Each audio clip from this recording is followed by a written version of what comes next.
Welcome to the live stream. We're going to start in a few minutes. I'll let a few people get into the live stream, then we're going to get rolling.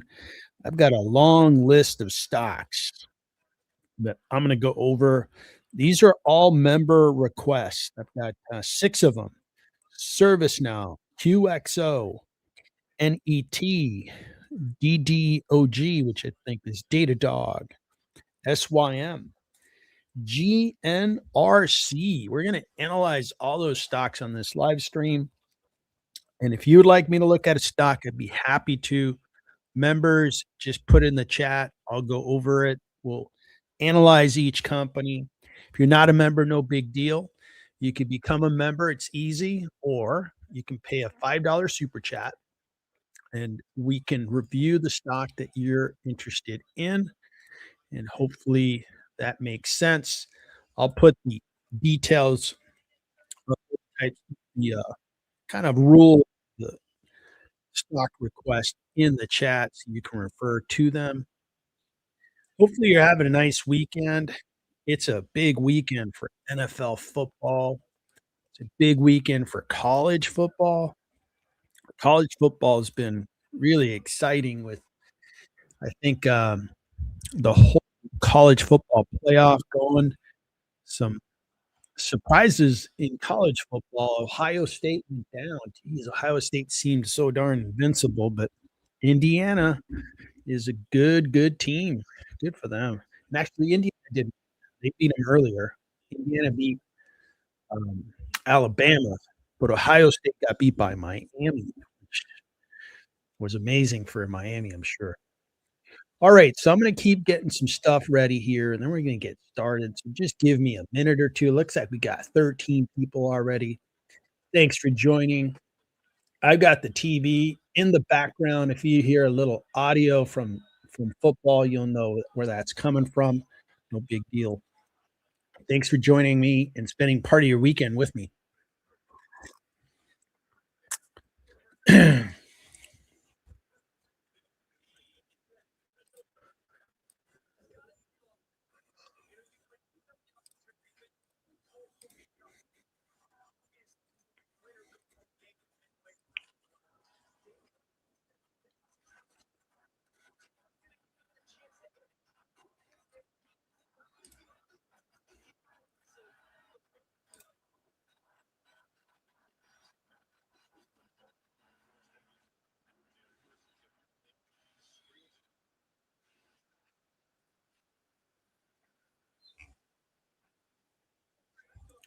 Ben 10, what's up, man? Give me your name. You're having a nice weekend. What do you want to talk about today, Ben 10? In the chat. Got plenty of time this afternoon. I am watching the Carolina Panthers host the Tampa Bay Buccaneers. The Buccaneers are all over the Panthers, 10-0. It's pouring rain in Carolina. They play in Charlotte, Carolina. Never been to that stadium, but I've been in Charlotte, which is a really nice city. And that's right next to the downtown, which is pretty cool. All right. So it looks like Ben 10 wants to take a look at some stocks. Let's go ahead and get rolling. Let me get rid of this banner. And we are officially off for the first weekend stream in 2025. Thanks for joining me. One of our new members is on RM Loft. All right. So thoughts on McDonald's. That's all right. Let me note that. Oshkosh and Progressive. I've got Progressive already fully valued. I go over Progressive quite often because it's the biggest insurance company out there. It's also been a really good stock for a lot of investors, and I value it. And I actually have pretty good compare against other insurance companies that I'll show you. I think you'll find it interesting. So thanks for being a member and thanks for joining. And then do I like SGOB for bond allocation? Let me take a look at it. Talk a little bonds there.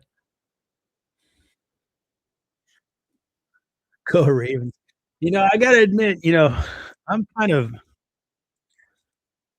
I don't I'm not gonna root for either side. I totally like the Steelers, like what the franchise is all about. Who doesn't, right? It's like what football's supposed to be. I like the Ravens too for the same reason. Those teams, they play so darn tough, and, it's gonna be such a battle with the Ravens and Steelers playing to see who's gonna go to the playoff or yeah, who's gonna earn a spot in the playoffs. So Ben 10, let's look at flex.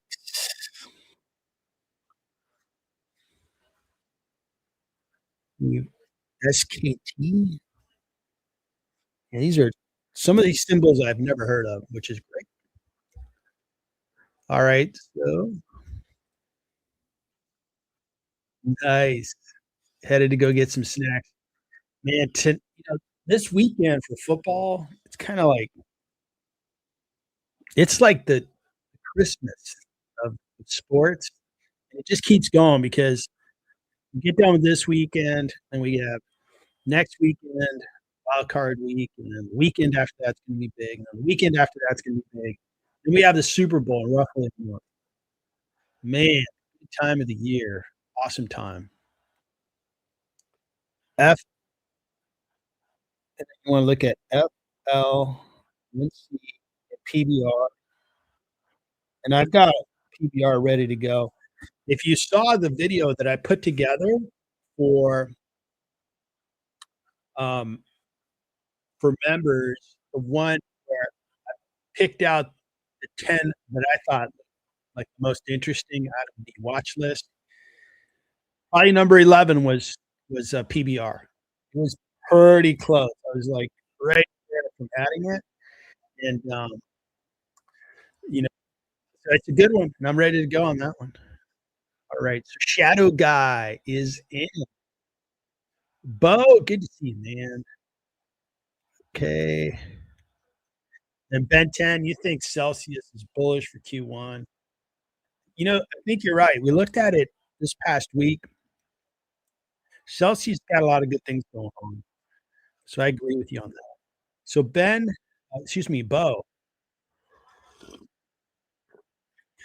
Okay.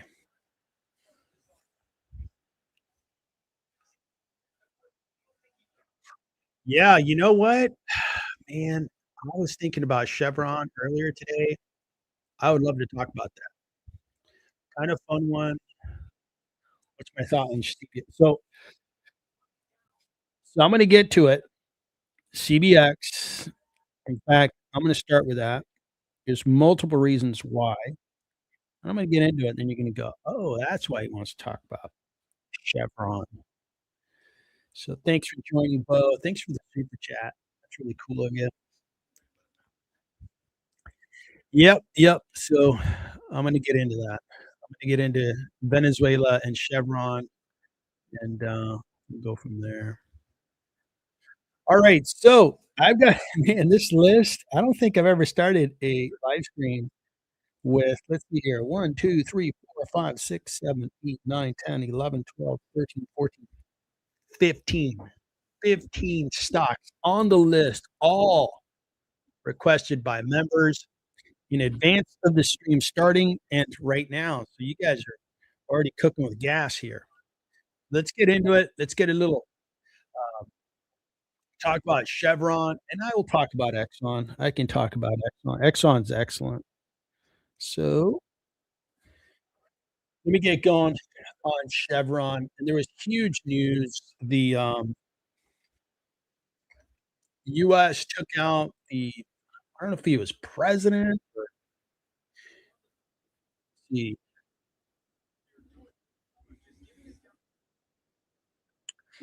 okay, so Venezuela. Let's talk about Venezuela. Let's talk about Chevron. Before I begin, let me kind of qualify what connection I have to Chevron. So my first job out of college here in Los Angeles, California, I went to go work for an oil company. The name of the company was named Unocal, and it used to be called the Union Oil Company of California. And after I joined, the company was acquired by Chevron. It became a part of Chevron. I worked for a 3 years with that oil company, and then I moved on to a pharmaceutical device company, went into the software space, did consulting, and, have spent most of my years in software. But those initial 3 years straight out of college were with an oil company, and they taught me the business and so and back in that era, right when I first joined Unical, I was part of a business unit where we managed the Unical and Venezuela partnership. It was called UnoVen, and if you, filled up your gas tank in the Midwest, chances are you were pumping Venezuelan oil because that's the oil that was coming out. Venezuela, everybody thinks of Saudi Arabia as this company with fat oil reserves, and they do have a lot of oil. Number 1 with the most oil reserves in the world is Venezuela. That's kind of like, "Oh, hey, wait a second," and that's a fact. So there's a lot of oil. And Chevron, for a long time, had connections both through Unical and Chevron themselves had very strong partnerships, but the US didn't like the government of Venezuela for a long time. They were led by Hugo Chavez, which was a socialist. I got nothing against socialists, but he was just a socialist. And he really partnered up with, like, Cuba and other, socialist communist countries. And he took over if and this is where maybe, I'm not gonna cite how he took power, but he stayed in power for a long time. I don't think anybody's gonna question it. He was in power for, like, ever, and that's just not normal. Like, in the US, president can go 2 terms and then you're done. That's it. It's over, 8 years. And for Hugo Chavez, I think he was there for, like, 30 years, forever. And he was replaced by Maduro, and when Maduro joined or when he took power, I don't think he got it through an election. I think somebody else was elected, but he kinda took over. There was a big, kind of clash between the military and civilians, and guess who won? The military. Maduro stayed in power. So fast forward, what does this mean to Chevron and the oil complex? Well, if the US has more control of Venezuelan oil and you remove the embargo against Venezuelan oil, Chevron's gonna benefit big time, and probably Exxon, while you're at it. Chevron's probably gonna be the first kind of company to benefit from it, and, because that oil. And oil, what I there's the, CEO of Chevron, really polished guy. He had an interview, actually listened to that interview this morning, and, my mic's cutting in and out. I think it's 'cause I have noise in the background. So I'm gonna mute the football game, see if that's better. Let me know, Shadow, if that's better. Hopefully, that's gotten a lot better. Let me double check these things. Yeah, the settings should be good. Alright, so Chevron should be, you know, a big beneficiary of this new change in Venezuela. Uh, and is the problem with the sound been solved? Hopefully it has. Let me know, guys. Is a problem with the sound still persist? Hope not. Let's see here. Alright, so I'm gonna keep rolling. Um, alright, so oil prices are down, and where I was gonna go was the CEO of Chevron Oh, man, still there, huh? Let's see what's going on with my sound today.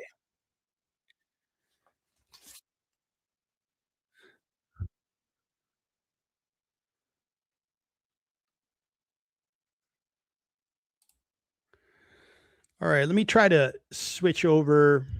Hopefully it works. All right, sound is much better. All right, that's what I want to hear.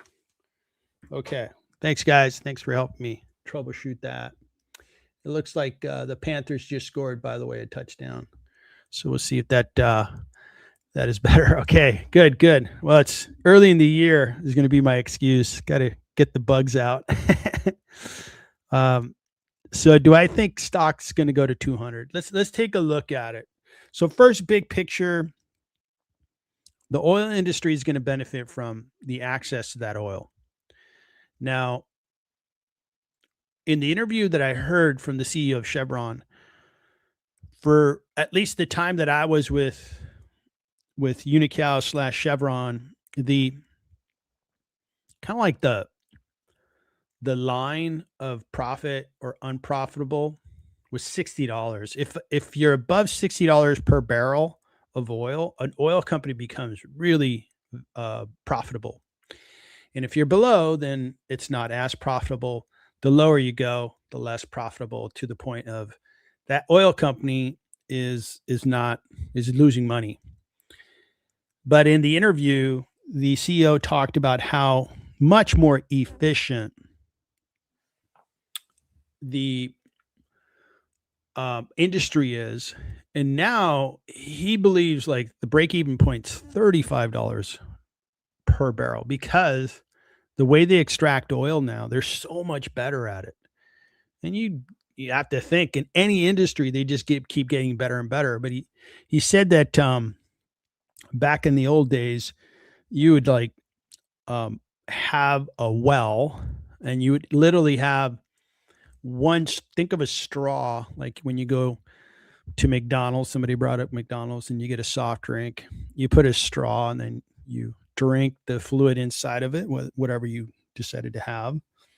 Well, that's the old school. And the new school is you can actually create one well and have 10 straws, and each straw is heading in a different direction. The way they're able to drill, they can horizontally drill and access so much more acreage of a particular area, and therefore suck out a lot more oil with one well. And the rig count hasn't grown all that much because they're that much better, which means that their cost has gone down, and that's making them more efficient. So that's a good thing. So this stock hasn't been doing great because oil prices haven't been going up.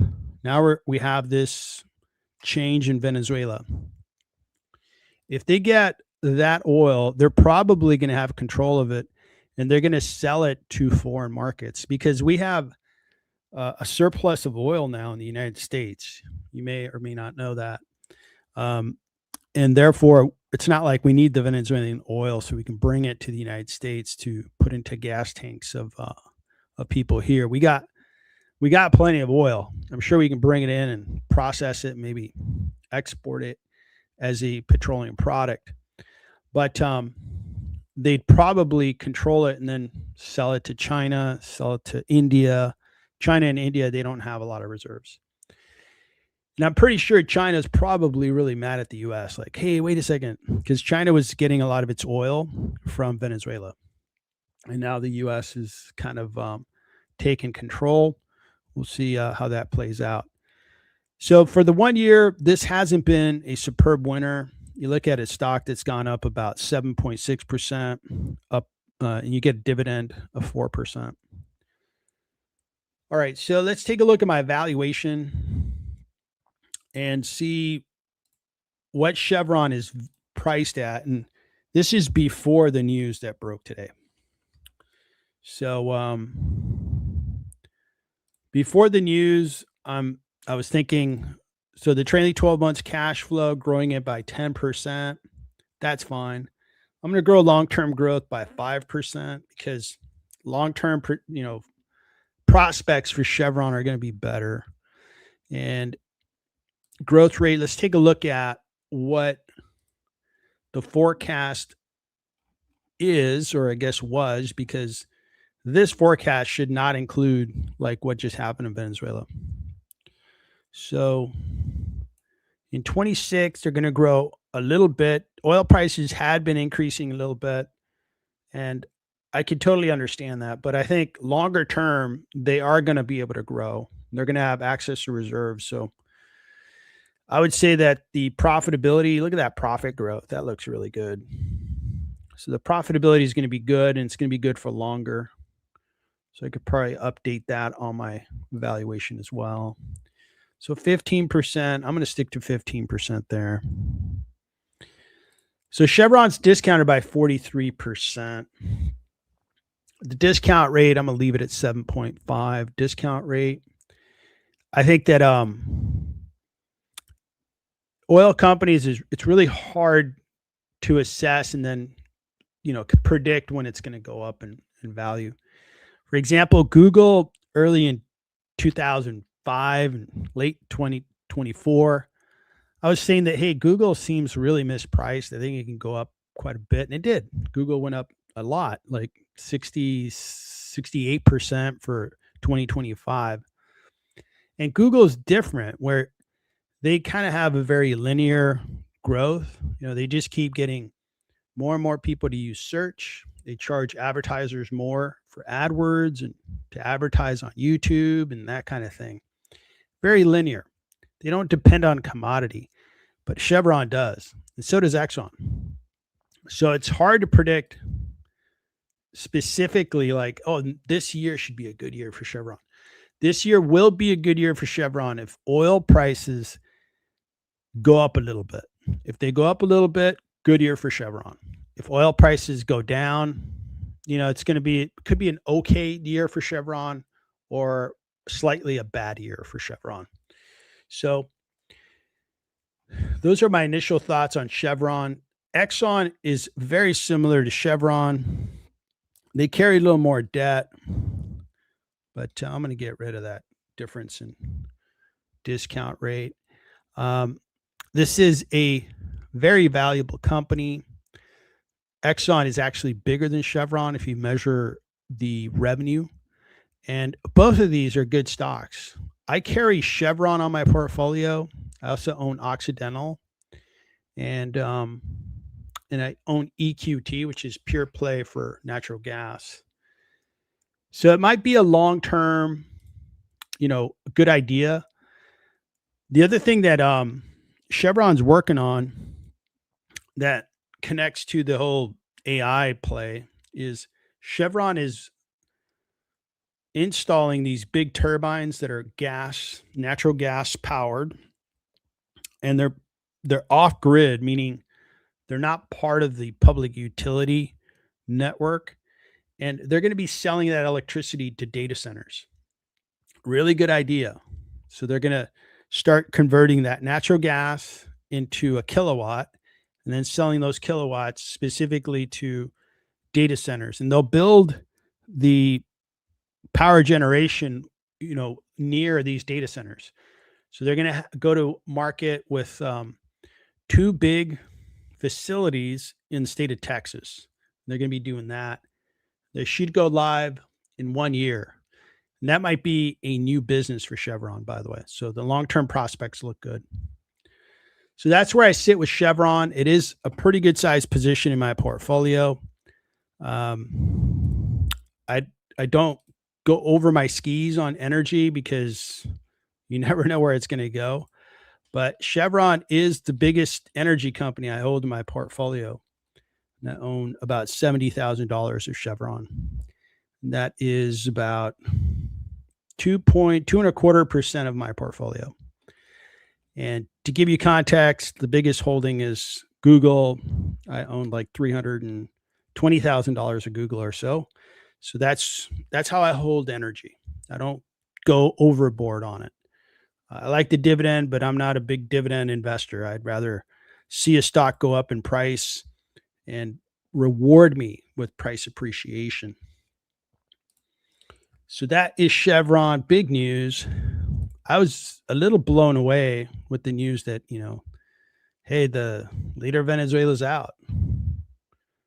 And what's going to happen next? The stock is not moving much. It did move a lot yesterday during trading hours, but the news, I didn't hear about the news until this morning. So I don't think the news was public that the leader of Venezuela was on his way out. And I agree with Shadow Guy that the prospects for Chevron will look better as well as Exxon. So I think I covered Chevron and Exxon. If you buy Chevron or Exxon, you're kind of buying the same thing. So they're both humongous. They both have a lot of reserves. So that's where we're at with that. All right, good chatter on the chat here. Looks like Fubo's out there. All right, good stuff. So I'm gonna just kind of glance, make sure that if there's anything out there for me. Looks like I'm good. Got the mic problem fixed. Okay. Man, we got a lot of people out there today. Excellent. All right, let's move on to the next company. We handled Chevron.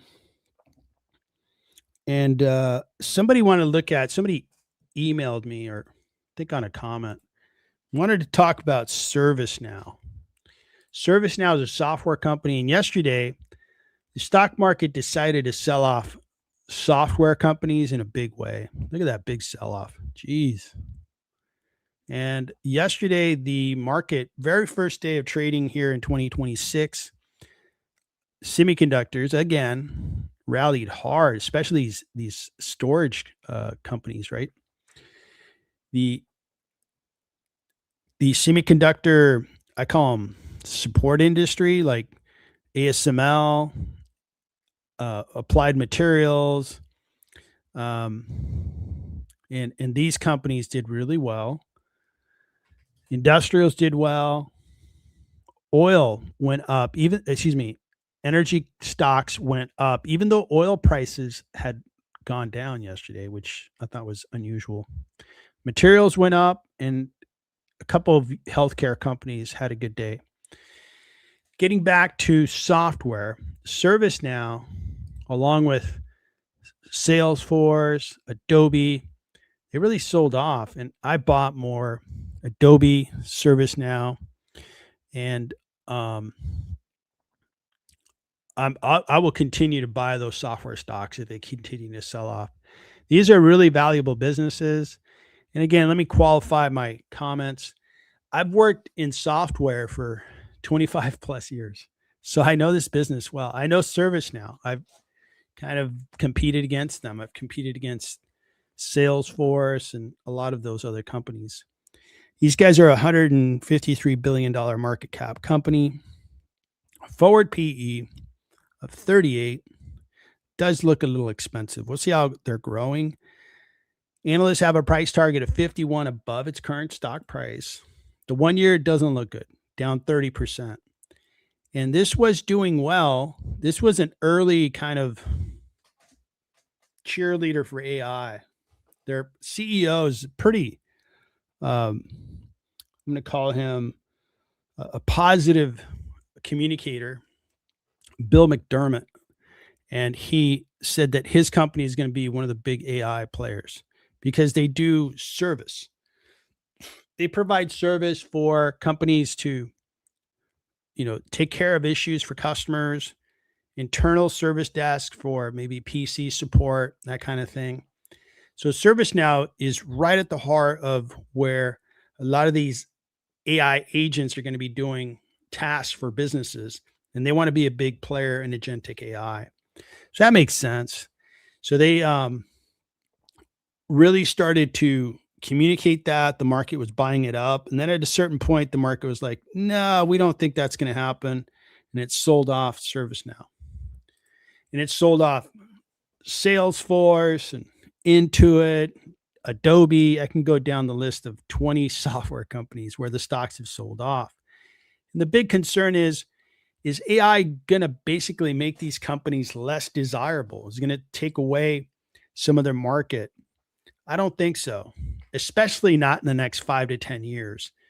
Will it evolve over the next 10, 20 years? Yeah, it should. We all expected that. It's software, it's technology, keeps getting better and better.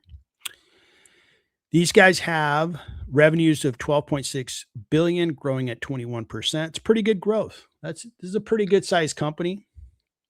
So that looks pretty good. And when we look at free cash flow, 3,958,000,000. Gross margins, very good gross margins of 78%, profit margins of 13.6. So 13.6 plus 21 gets us to, let's call it 34, 35. It's shy of that magic number of 40, which is how you can really clearly understand or see if you have a business above 40, which is measured your top line revenue growth percentage. In this case here, it's 21, plus the profit margin. In this case here, let's call it 14. You add those two, we get to 35. They're lower than 40, which means it's a good business, but it's not a great business. Anything above 40 is considered to be real good. If you're way above 40, you're real good. Like Palantir and others are way above 40. They're very desirable. All right, so free cash flow margin, 31%. That's very good. That's excellent. Okay, so let's take a look at the forecast for ServiceNow. And these are forecasters. They're studying the business.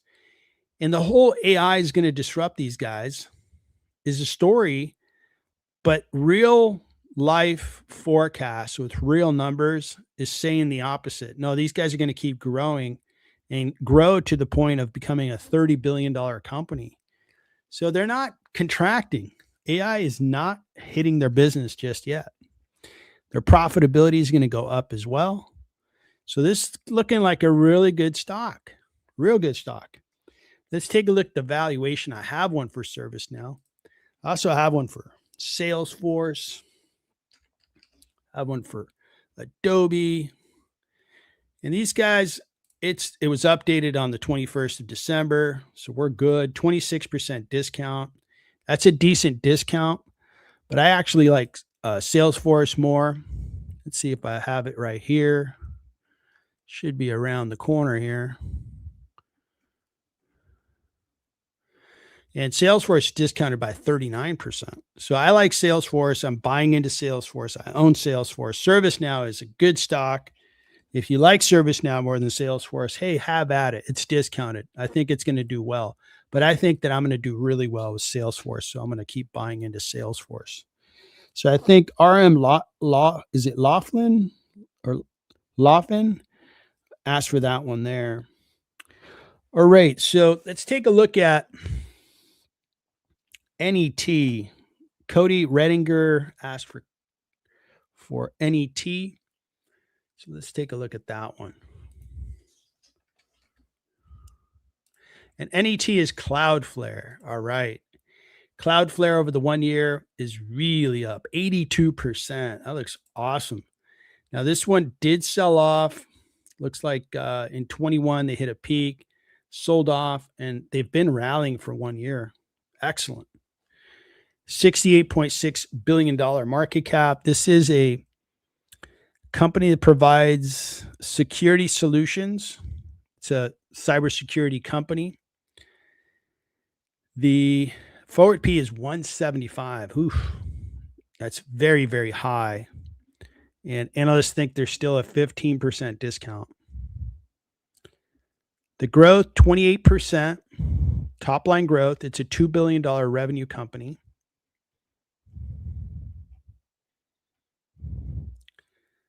They are not profitable at the current time, but they do have very good gross margins and they have some free cash flow margin. Okay. So I like the top line growth. They are a good business with a good gross margin. And analysts that review this stock, there's a lot of them putting in their research and putting a forecast that gets put into this combined forecast. And the growth is really good for this business. They will continue to grow mid 20%, going up and becoming a $6.84 billion revenue company in 2030. Its PE ratio is going to stay really elevated. Now, one thing about their PE ratio, it's all about viewing a stock among its peers. And Cloudflare is expensive compared to its peers. Let's take a look at my valuation and I'll show you what I mean. Because I have several companies that are in the cybersecurity space, like Arista Networks.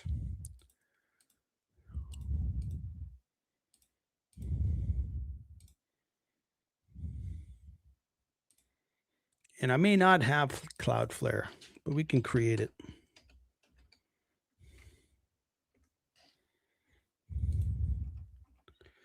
All right, so let's start with CrowdStrike. So I've done Cloudflare. I included Cloudflare in a video I produced that went over all the security stocks. And the video, I produced it in August. So it's getting a little dated. I should create a updated video on it because cybersecurity tends to be a really popular space for people to invest in. But let's create a valuation on Cloudflare. Today isn't the second, it's the third.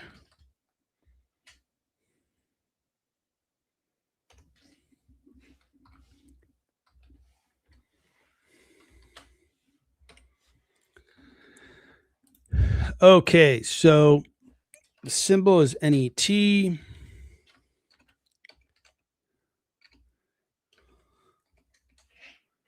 Cloudflare. And I'm not sure about their balance sheet, so I'm going to leave it as is there. And when I start getting into their fundamentals, that's where the valuation doesn't come together well because it doesn't have a lot of profit just yet and cash flow. But let's take a look. So the free cash flow rate is $236 million.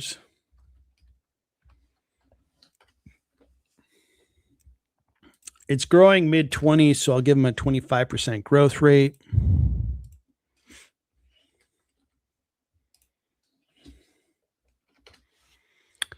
So you see that the cash, based on the forecast and the growth that they're going to have, is worth $13.3 billion. I'm going to add cash and take away debt. And the market cap for this company is nearly 70 billion. So you can see where I'm going to have a pretty good gap between the value of this stock and what the market's willing to pay for it. And the shares outstanding, let me update that there.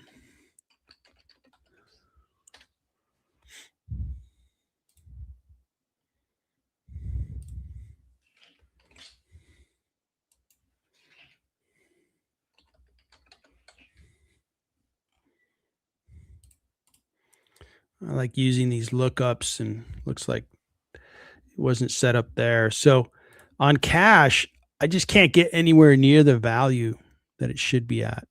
And again, I'm using the growth rate of their business, 25%. So we're falling short on cash. So this one's kind of a little bit of dead on arrival. And then I'll show you some other cloud cybersecurity companies and show you what they look like from a valuation perspective. Now, the earnings per share that we expect for 2026, according to analysts, is $1.22. I'll leave it 36 PE. They're growing nicely. And yeah, that's a good growth rate. And again, we're just, the value of this business is not high enough. It's being priced at a premium of 76%. Now, I've gone on record, for example, on Arista Networks, I was like citing that, hey, it looks really expensive and it's sold off. And in the case of Zscaler, I thought it was a discounted about a year and a half ago, 2 years ago, and I bought into it made a very good run on Zscaler and then sold, not at the peak, but near where it ended up. So this one here is just not an investment I'd make. You can probably find a better opportunity at a Fortinet or Okta. Those two stocks are priced really well, and I like those stocks far better. So Cloudflare, I'm going to put it on the watch list just so that we have it out there and have it as a reference point. And I should create a new video on, cybersecurity stocks, because people really are interested in them because they're going to be around for a while, right? So let me make some room here. We will put NET. And I've started a new service for super investors. I'm actually going to give them real-time access to this watch list that you're seeing. They're going to have real-time access to my portfolio, real-time, and real-time access to the valuations. So I figured out how to program it. I'm testing the programming that I did, and then that's going to be available to super investors. And if you're interested in it, look at the member program and look at the super investor level. All right, Cloudflare. And we've got, pop that in there. I've created over 350 valuations. I created a video where I highlighted what seemed to be the best opportunities, and the ones in green are the best opportunities that I highlighted. And the details are on a video I created for advanced members, and it'll be out in 30 days for everybody else. All right, and a little more administrative work here, and then I'll be back to you guys. 1 second. All right, so there it is.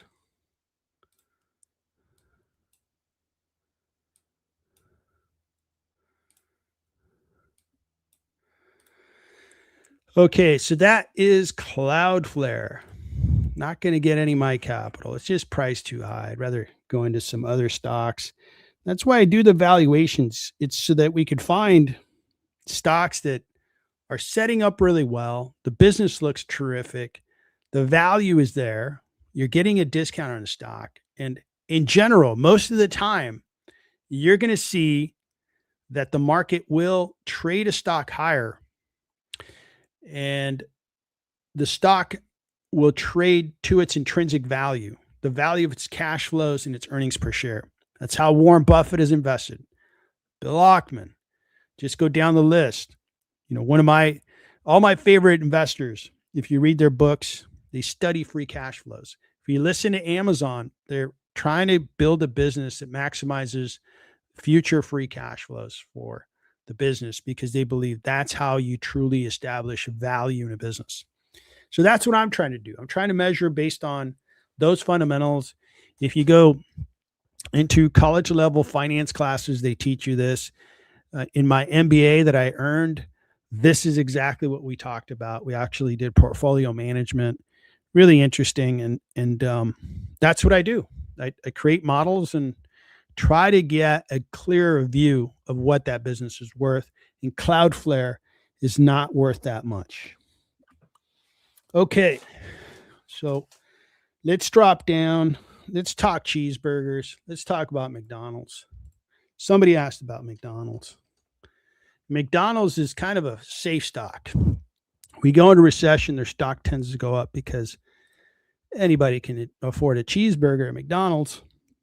And this stock for the 1 year, not good, because this past year, the S&P was up about 17%.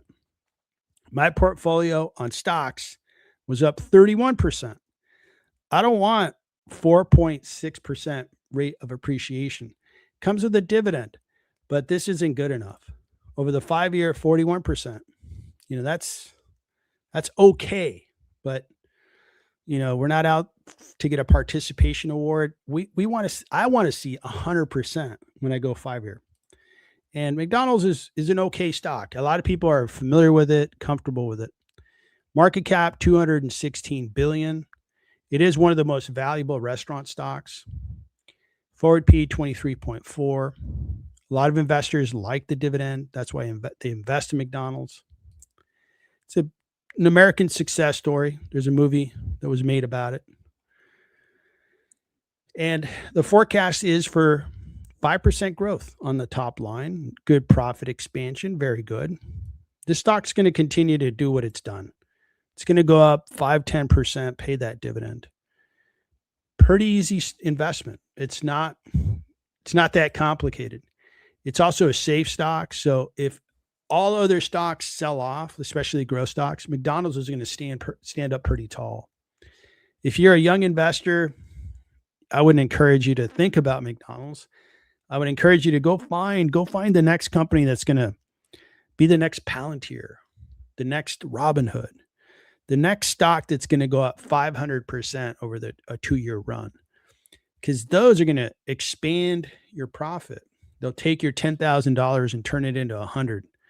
They'll take your $100,000 and turn it into $1 million very fast. But you got to learn how to find those, how to invest in them, what periods of time to invest in them. McDonald's is probably better for an older investor that's like, look, I've made my money. I want to make sure that I don't want to expose myself to a lot of risk. McDonald's is a pretty safe stock. I agree. It's going to pay me a dividend. Got it. And I'm going to feel comfortable and sleep well at night. Can't argue that. If you're an older investor that wants higher rates of appreciation, maybe McDonald's isn't the right one for you. But that's where I'm coming from. And McDonald's is a stock that a lot of people can get their heads around. All right, so we're going to go and take a look at some other stocks here. Let's go down to PBR. We talked a little oil earlier, and PBR is the Brazilian company. Petróleo Brasileiro Petrobras. And I speak fluent Spanish, probably not educated level Spanish, but pretty good Spanish. And Brazilian to me sounds so beautiful when I hear it spoken. I can't understand Portuguese.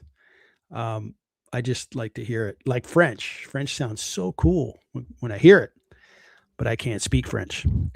All right, so the 1 year on PBR, stock's down 7.3%. These guys are a big energy company. Sell oil and gas in Brazil and internationally. Okay. And $75 billion market cap, big dividend, 9%. And what I've heard in an investor that's a member of the community, he's in Argentina. He said that Brazil has a propensity to pay high dividends because they want to attract investment. And that's one way they can do it. It's a pretty good idea. If you have the cash flow, you get people interested in your stock by paying high dividends. These guys are priced really well. As mentioned earlier in the stream, this one almost made it in the top 10 best of the watch list. Now, the forecast, you don't see a lot of growth out there. The profits did expand in 2025, and the profits are looking good, bringing down their PE ratio to 10 or less. And when we look at PBR, I have an updated valuation because, again, it almost made it to the top 10 out of that watch list. It has a really nice discount, and it pays that huge dividend. It's like, geez, man, if you have to wait around a little bit, they're paying you 9%. If this thing starts to work, you get paid two ways. And these stocks could totally work. If you see an oil price hit $70 per barrel, PBR is going to be up 20, 30% and paying that 9% dividend. So that's a pretty good recipe for success there. So PBR looks good to me. If you're good with the risk of investing down in Brazil, I call it risk because it's outside my home country. Same thing. I would say the same thing if I invested in China, Australia, Europe. There's international risk. Once I leave my home country, I don't have the same visibility. I don't understand the environment as well. So PBR's out there, Chevron's out there, Exxon's out there. I like Oxy, Occidental, Pure Play, upstream player. There's good choices in energy, and they're priced well at this time. So that is PBR. All right, so I think I'm up to speed on comments, but let me make sure that I'm staying on top of things. Looks like Genetic Smite is on. Yeah, so that was the very first segment, Genetic Smite. If you want to watch the recording on the live stream, I probably went 10, 15 minutes on Venezuela and shared that and how it affects Chevron, Exxon, and others. Thanks for joining. Thanks for tuning in. All right, so I think we're good on comments. If you think I missed your stock, actually, this one I might have missed here. So Union Pacific and CSX, these are railroad companies. Let's take a look at those. I'll put it on the list. Railroads are super stable, not bad to take a look at. Economy is doing pretty good too. So, all right, I've got a long list of stocks to go. So let's keep rolling here. What's going on with this football game? So second half's going to start in 10 minutes. The Buccaneers are on top 13-7. So we'll see what happens in the second half. It is pouring rain in Charlotte, North Carolina. And these guys, it's going to be a dogfight in the second half. And later today, we're going to see the war, the battle between the Seattle Seahawks and the San Francisco 49ers for the top spot in the NFC. That is going to be an awesome game. Oh, man. And looking forward to that one. And let's see here. Man, comments are coming in fast and furious. Thanks, everybody. Great to see everybody. Did you do my Batra? I didn't do Batra. Let's go to Batra. We're going to go to Batra next. Ben 10 holds CSX. I have some comments around railroads. Ricardo, good to see you. I'm always in the mood to talk about Uber. And got a lot to say, a lot of analysis to share there. Great to see you, Genetic Smite. And I think I'm good there. Okay, so sorry I missed Batra. But here we are. Atlanta Braves? Now let's talk baseball, baby. You know who owns this stock is Berkshire Hathaway. They own Atlanta Braves stock.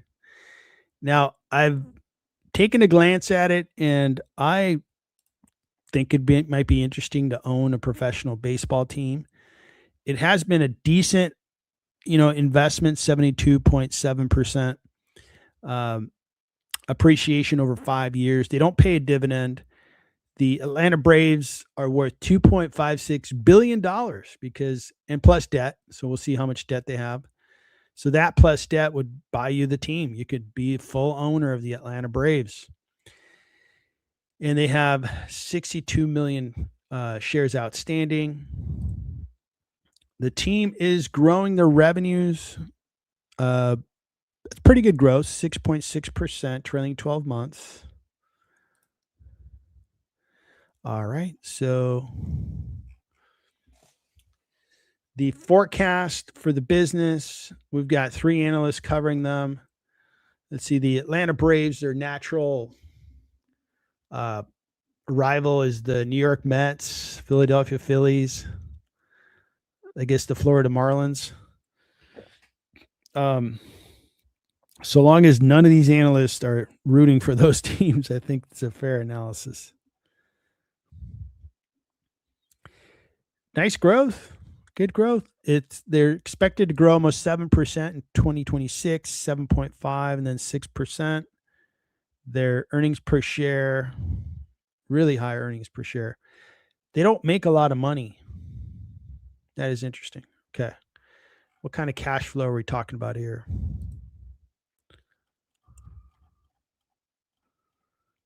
So they don't have free cash flow. So this one here, it's, I mean,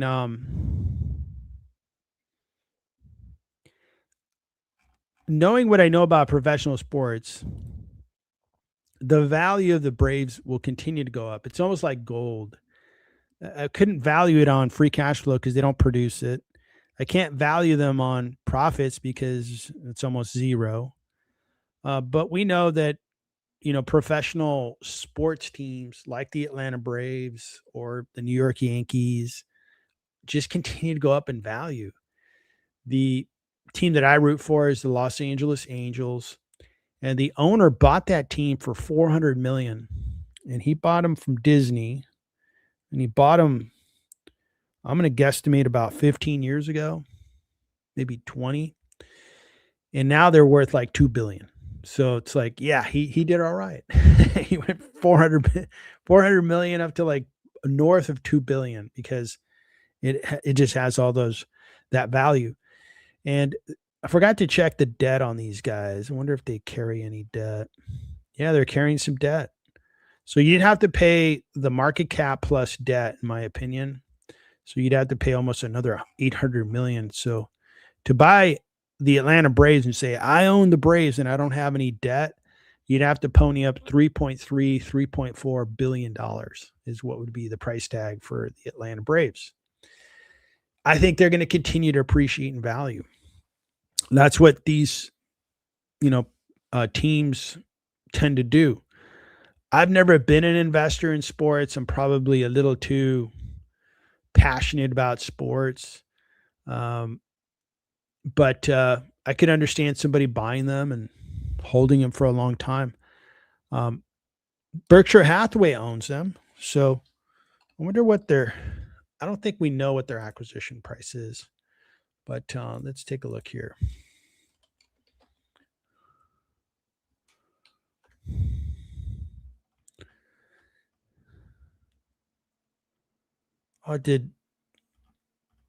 I thought I thought Warren Buffett or Berkshire Hathaway owned them, but it looks like maybe they sold them a while ago. Nope, I was wrong about that. I wonder, Berkshire owns somebody. Remember seeing them that they owned a professional baseball team. Anyway, I'll look that up later. Yeah, so I think over time the Braves are going to be worth more, but I just can't get there through valuation. And I'll leave like my enjoyment of sports aside, and I'll just invest in stocks that I could truly get intrinsic value for, and then make an investment there. This one here, they don't have free cash flows, they don't have profits, so I wouldn't be able to value the stock on those terms. But I would say that there's only one Atlanta Braves team. There's only going to be one Atlanta Braves team in the area of Atlanta. Atlanta is a really good area for business. It's a lot of people like living there. I have done business in Atlanta. I like Atlanta. I think it's a cool city. And I think the Atlanta Braves are going to do fine in that market. It's going to be a terrific market for them. So that's what I would say about the Atlanta Braves. And are you an Atlanta Braves fan, Bo? Um, and I don't know. Let me ask Gemini.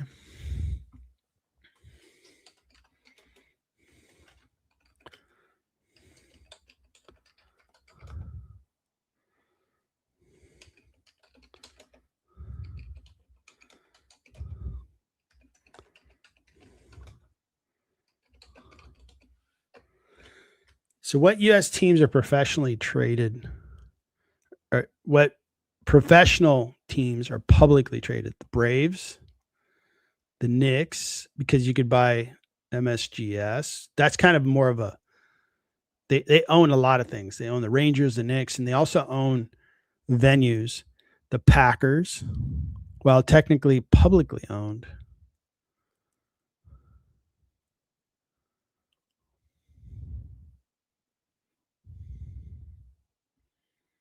Okay. The Blue Jays, owned by RSI. The Flyers are owned by Comcast. Oh, look at that. I think Comcast stock is discounted. The Raptors and the Maple Leafs are owned by MLSE. And a while back, Disney did own the Los Angeles Angels, but they sold them to an owner. You could also own Manchester United. That is a publicly traded stock. So you can own that stock if you wanted. TKO, these guys own Ultimate Fighting and WWE and Formula One. Look at that. Yeah, this is a pretty successful car racing, franchise around the world. So there you have it. Thanks for asking, Bo. And couldn't do a valuation because they don't have the cash flows. All right, so there, and then Ben 10, you've heard Sprouts Farmers Market. We looked at Sprouts Farmers Market yesterday morning with Daryl. I can look at those. Yeah, I like Uber. I'll tell you more about Uber. We're going to go over Uber. Look at this, man. We got people. It's a big stream today. Looks like Jeff is on. Jeff T. Carnaby Street. Good to see you. Thanks for joining. Yeah, so Carnaby Street, if you pay $5, I could look at a stock, $5 per stock, or you could become a member. And then once you're a member, you can look at my YouTube home channel. You can request stocks, and that comes with your membership. Thanks for joining. RM Laughlin. There you go. The Braves. I like the Braves. They had I'm a baseball. I used to be a bigger fan because I played high school baseball, but I really enjoyed some of their World Series battles in I'm going to call it the 90s against, when they had really good pitchers, John Smoltz, and they had a couple of other really good pitchers, and they battled with like the Twins, and who else did they play? The Indians. I think they beat the Indians. Their one championship. Ben 10, Hess pays a great dividend. You're right. And I think Hess was divided. There's the Hess that Chevron bought, and then there's the Hess that was left, which I think owns a pipeline. So pipeline pipeline owners pay really good dividends. Jeff T, good to see you. All right, Carnaby Street. Zeta Global. Absolutely. These guys are a software stock, discounted. And I'm betting big on software. And Zeta, I think, competes with AppLovin for ad tech. So we're going to take a look at that guy. All right, we covered Batra. I've got a nice long list, guys, so just bear with me. We're going to get to it. We're going to get to every stock. And then Magical Self wants to look at MBIM. Time will permit. I've got 2 football games to watch and analyze stocks. So we got plenty of time. What is going on with the football game? So we're going to look at Zeta right now, guys. And I'm going to glance up at the game here. We've got the Carolina Panthers with the ball. They're trailing the Tampa Bay Buccaneers 7-13. We're in the third quarter. Okay, let's talk a little Zeta. So Zeta is a smaller company, but similar to AppLovin. And their omni-channel data-driven cloud platform, and we could quickly say ad tech. They help businesses that want to advertise online, and they use the Zeta platform so they could get their ads to the right channels and they get the right return on investment for their marketing dollars. Good. Got that. Now, This is a market that's going to keep getting bigger and bigger and bigger. It's not going to get smaller. Now, Zeta is a company headquartered in New York. They've been around, how long have they been public? And I don't know if that's going to be, 2021 IPO date. So they've been public for about 4 years. Now, ad tech within the software space has done well compared to, like, we saw ServiceNow earlier. They've been beat up, really sold off. But ad tech, that's done well. And these guys haven't done as well as AppLovin, but their fundamentals look really good. Let me go through that. Market cap, 4.9 billion. Small cap. Forward P, 22.89. That looks pretty reasonable because I know they're growing. Analysts think it's discounted. Let's take a look at their historic growth, and then we're going to look at their forecast. 35% growth is excellent, okay, on a $1.2 billion number. That looks good. Let's look at the gross margins, free cash flow, and so forth. Gross margin, 60%. Free cash flow margin of 13%. So it looks pretty good. And they're small cap. They're small. They're going to keep getting bigger. If they're growing at 35%, they're going to get bigger fast. So I like their top line growth a lot. 12 analysts cover them. They think it's discounted based on their price targets. When we look at the forecast, 16 analysts are sharing their research on Zeta. They're saying, hey, we think it's going to grow 32, then 14, then 7. Now, this slowdown does scare me a little bit. Okay, why are they slowing down? So their PE ratio is going to come down to the teens. Let's look at so one thing about the stock analysis website, I really like this section a lot. They do me a lot of good, or it's very valuable for me to see this forecast annually. Then I can chop it up into quarters. And these are analysts that are putting in their research. We are operating right now on this quarter. This quarter just finished. And this quarter is the one that we are now in, hasn't been reported. And 16 analysts are saying they're going to grow by 36%, then 34, 35, 32. And then for some reason, next year, they're supposed to slow down. But the number of analysts that are putting that forecast there is just really drops. Why am I getting down to this nitty gritty? Because I don't believe they're going to slow down. I think they're going to keep growing. You don't see a business kind of pump the brakes, slam on the brakes. Oh, no, we're growing too fast. So I think naturally as they get bigger, the percentage growth rate isn't going to go to a higher percentage. It's actually going to naturally drop because of the law of big numbers. It's harder to grow at the same percent when you're starting with a bigger number quarter after quarter. But maybe that goes from 32 down to 30, 27, 25, and it goes down over time. So I'm going to remain a little optimistic that they can really keep growing because they're doing something that customers like. Remember, one of the things that's kind of common sense. If a business is growing that top line, that means that customers like the product service. They like it so much that they're willing to pay a higher price if that company, in this case Zeta, increases the price for that service. And the service is good, so new customers are coming and beginning to buy that service. All that's really good. When you have a high revenue growth, that's great. That's one of the most important things about a business. The types of businesses that I like to own, which are businesses that are really creating far more value for investors like me, stockholders. So that looks good.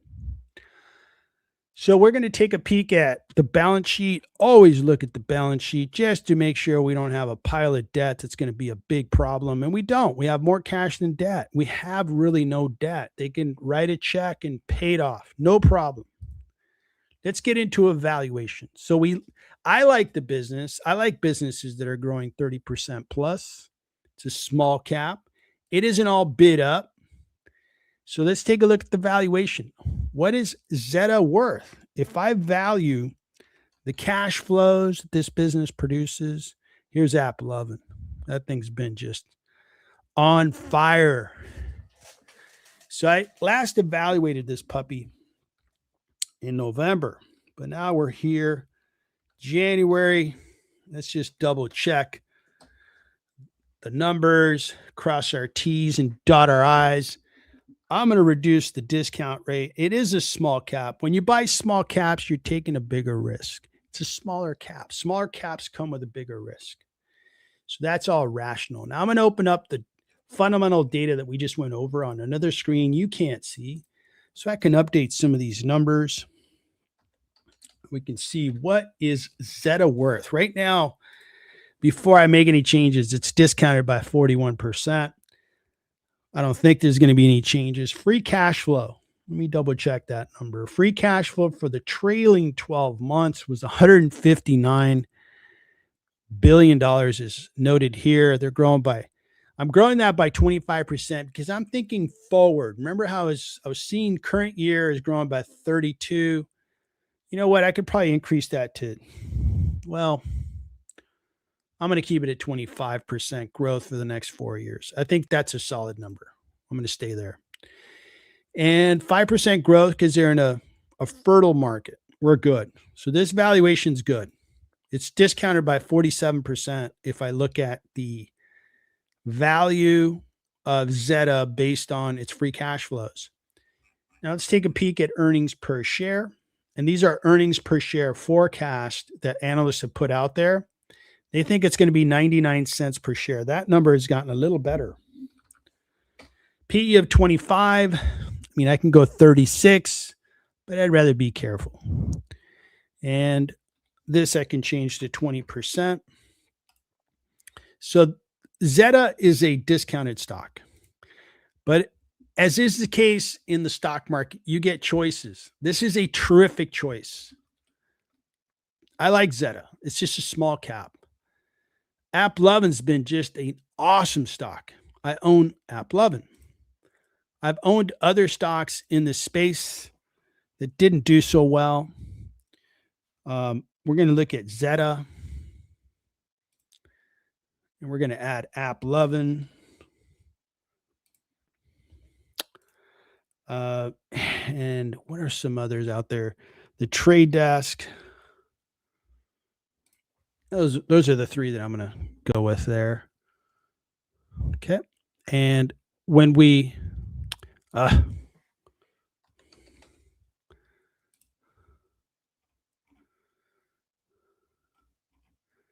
using the wrong. Here we go. Here we go. Sorry, guys. Sometimes I can walk and chew gum, and sometimes I can't.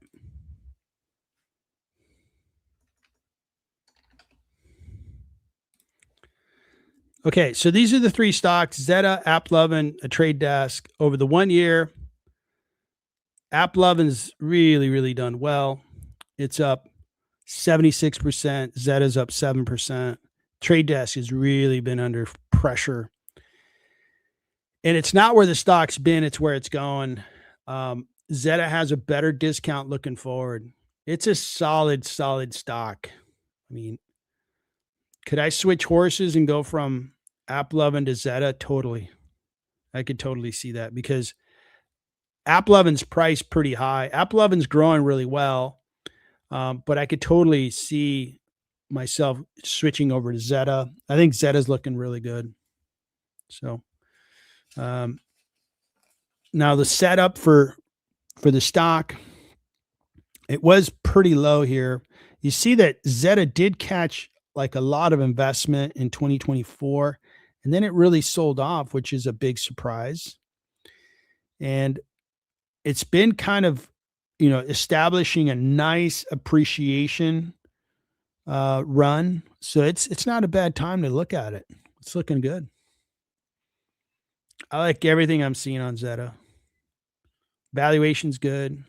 I think it's set up well, makes good money. It's a small cap. This thing can go from 4.9 to 10 billion in a year. You'll be very, very compensated for it.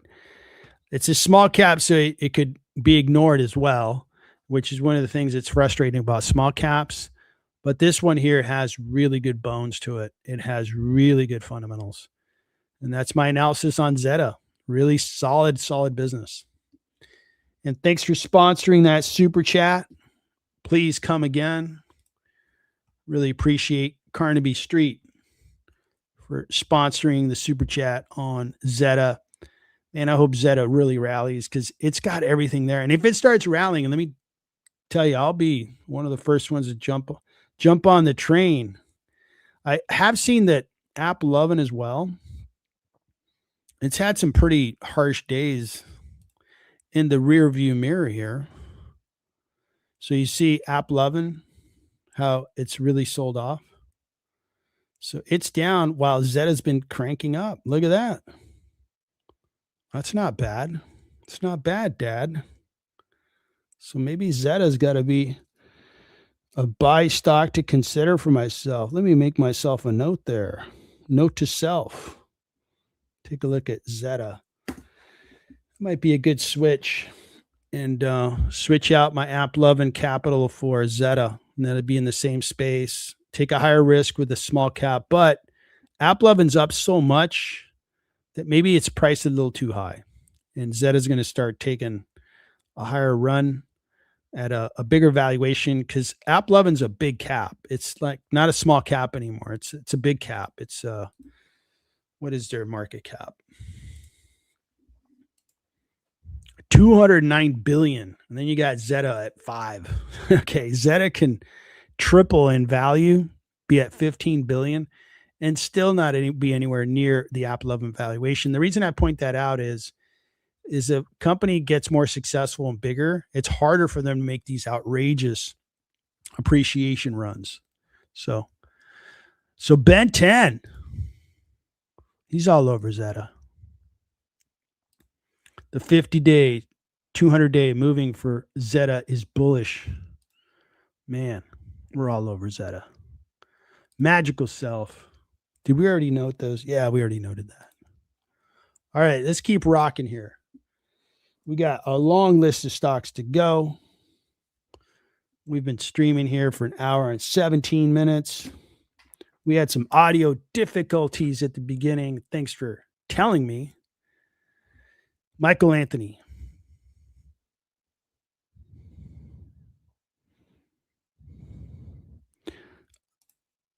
How much debt? How much cash? Looks to dip. I don't know. I'm not following. Good to see you, Michael Anthony. All right, let's keep rocking here. All right, so I'm just going to pick up on a list I came to the stream with. I think this one was RM Laughlin. As for this one, QXO. QXO distributes roofing, waterproofing, and other building products in the U.S. Okay, building products, industrial. Okay, roofing. We have low interest rates, so I think there's going to be better construction numbers. There'll be a little bit of growth on construction. And I think people will do more home improvement projects as well. So let's take a look at this stock.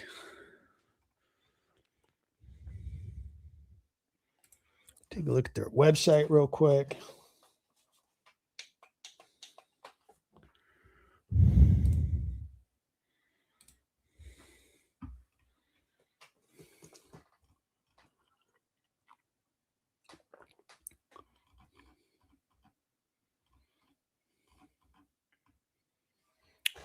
So do these guys distribute?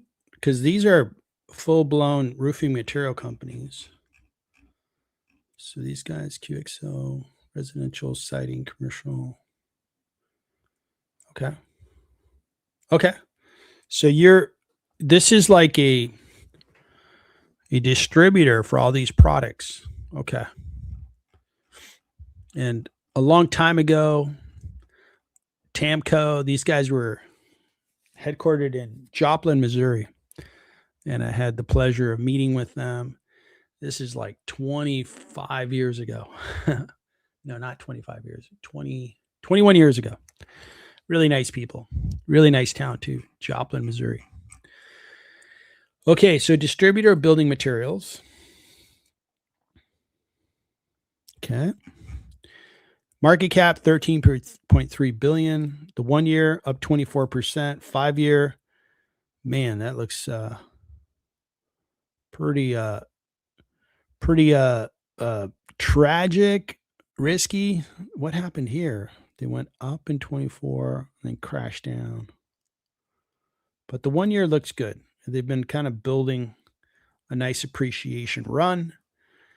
They are $4.6 billion revenue company, forward P of 52. Analysts are really optimistic on this business. Okay. And GXO, XPO were made by the same man. Okay. And XPO is like the logistics company. Is that right? Yeah. That's a company I'm familiar with. Okay. So financials, take a look at that. Whoa. So did they acquire a business or what caused this massive growth?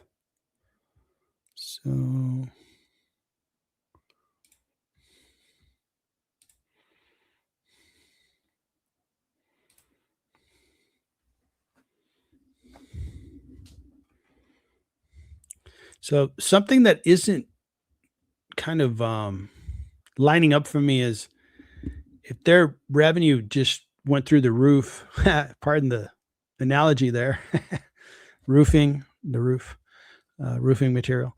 But if their valuation went, sky high, their revenue growth went sky high. Why didn't their stock price also go sky high?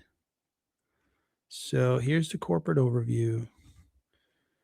I'm going to open this up just to have it handy. I want to see their news. Okay.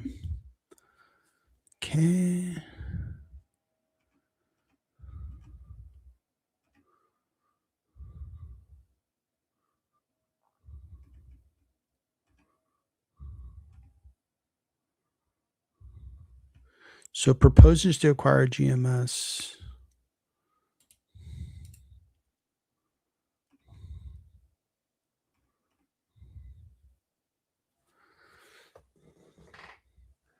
And it looks like they issued out more shares to acquire a business. And here's the acquisition here. So they've been growing through acquisition. Okay. Now acquisitions, like in this space, might be a good idea because you just become a bigger entity and you can become more profitable because you have economies of scale and all that good stuff. Could be. But acquisition growth is not like as good as organic growth. I'm going to go straight into the balance sheet and see if we can look at the shares outstanding differences. And here it is. So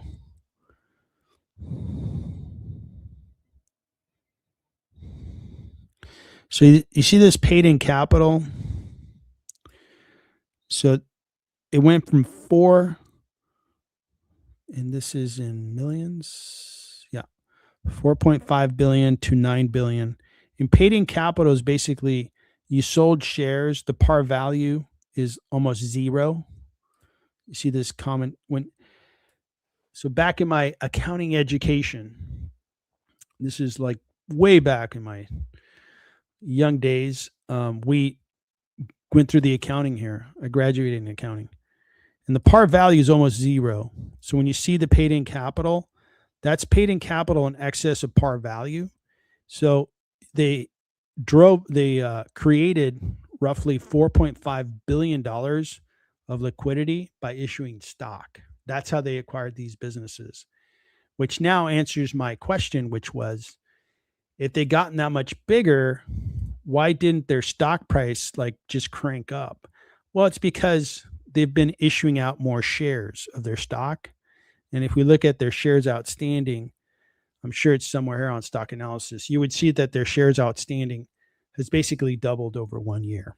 Okay. So that I just explained something that I wanted to be sure I had a handle on. So this growth rate is acquisitive. This was all organic. Okay. 12 analysts are covering them. They say it's very discounted. They think that this business is going to grow by 61, 36, 30. Those are nice growth numbers. Very nice. Very good growth numbers. Okay. Earnings per share looks good.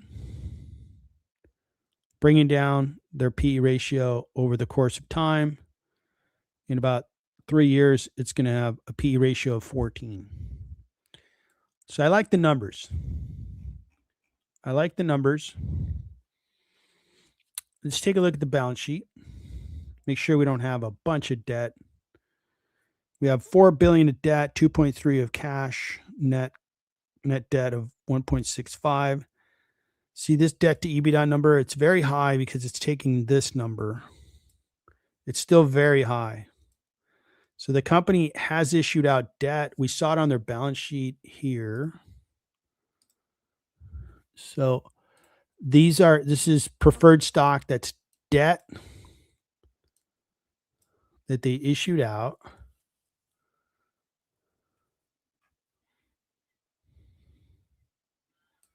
So they have $3.3 billion of debt. Okay. So the debt worries me. I don't like debt. Let's look at their profitability, their ability to pay off debt. If you make a lot of money, you can probably pay off that debt. They are growing fast, which is good. Now, when we look at their gross profits, 1.18. Okay.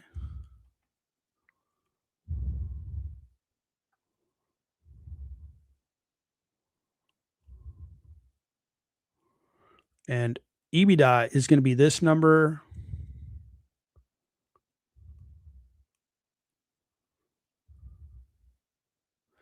plus this number. So it'll be about 255. And if they have $3 billion of debt, that means it's going to take them a long time to pay off debt. So this one here, based on debt, I don't like the stock. The debt level worries me. They're going to grow nicely, but if they don't grow, their gross margins 25%, 40%, 39%. So the ceiling on profitability is limited. You don't have big ceiling like 80% where, oh man, these guys, once they become really big, they're going to be putting 25% net profit on the bottom line. Nope. That's never going to happen because they have a lower ceiling than that. So these guys, I'm going to pass on this stock. It's just not, there's too many things that are worrying me. Debt. It was acquisitive growth. May work, may not growth. May not work, excuse me. And their profitability isn't big enough, good enough to convince me that they're going to pay off the debt. So this one here is going to be a pass for me. You got too many red flags that are like, nope, do not go, do not, consider buying into this stock. There's just too much there to be worried about. I'm going to peek at free cash flow, and then we're going to move on. 79 billion, and they have 79 billion for the trailing 12 months. They didn't have that debt problem, and I saw their growth. I could probably value them at, I don't know, $20 billion. So you'd see a nice discount there, but not with that debt level. I would kind of walk away. So those are my comments on QXO. All right. DataDog. I think Datadog is also a cybersecurity company.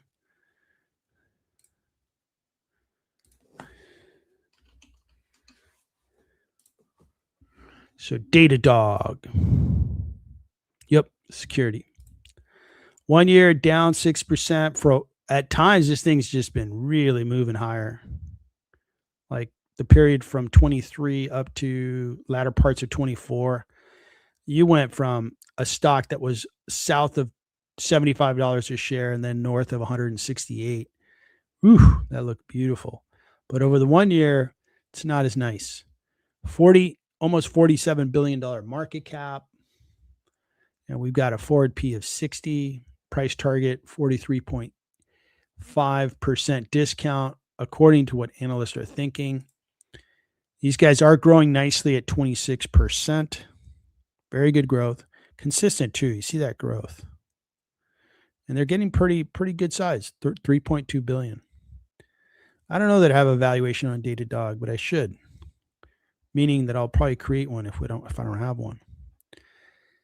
Cash flow looks really good. This stock's got good bones to it. Why do I say that?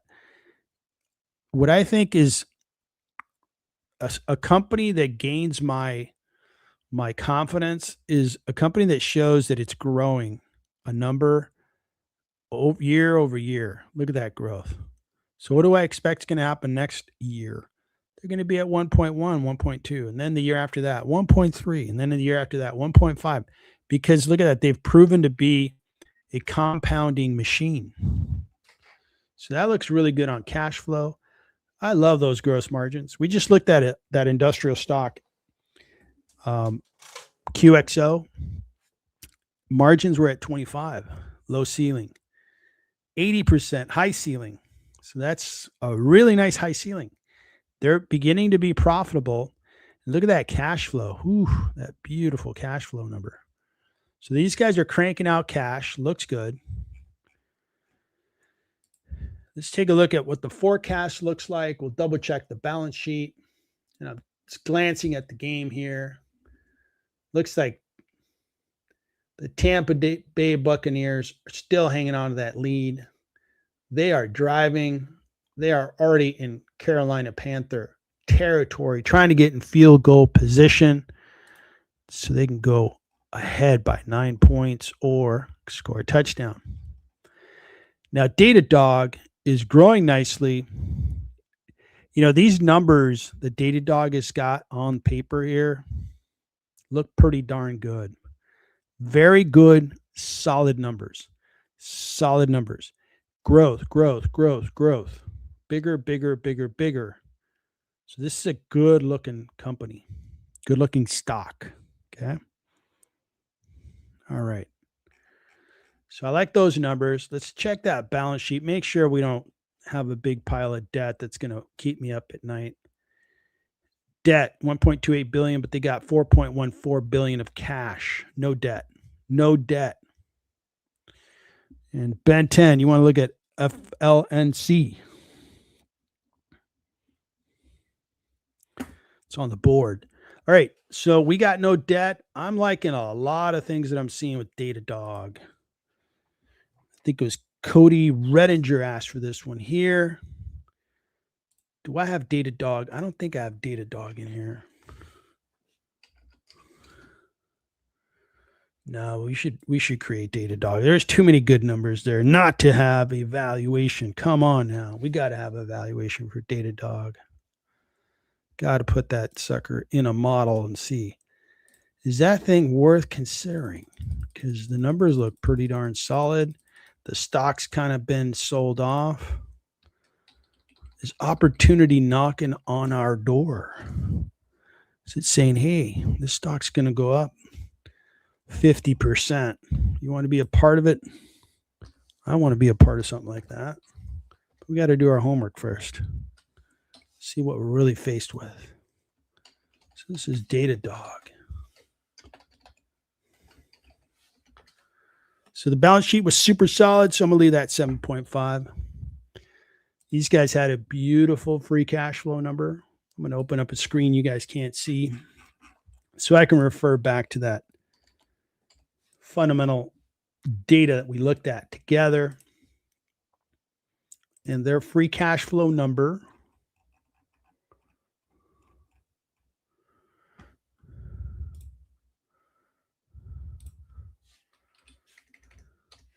was $939 billion. So, okay, the growth of this business, the forecast was that they were going to grow in 26 by 21%, then 20, 21, 16, and then 16. So we're going to go with 18 here. Okay, they had more cash than debt, and cash is $4.140 billion, and debt is $1.280 billion. Okay, so this stock's discounted based on its free cash flow value by 27%. Now it's valued based on the projections of its profits, its earnings per share. And in 2026, it's expected they're going to be a $2.41 earnings per share company, P ratio 25, growth rate is going to be about 20%. This is where we're coming up a little light. Now I can go to 36, right? And that would get me a little closer. But we're dealing with a stock that is lesser known. Market's not going to bid up this stock. So this is a solid stock. It's just not discounted a whole lot.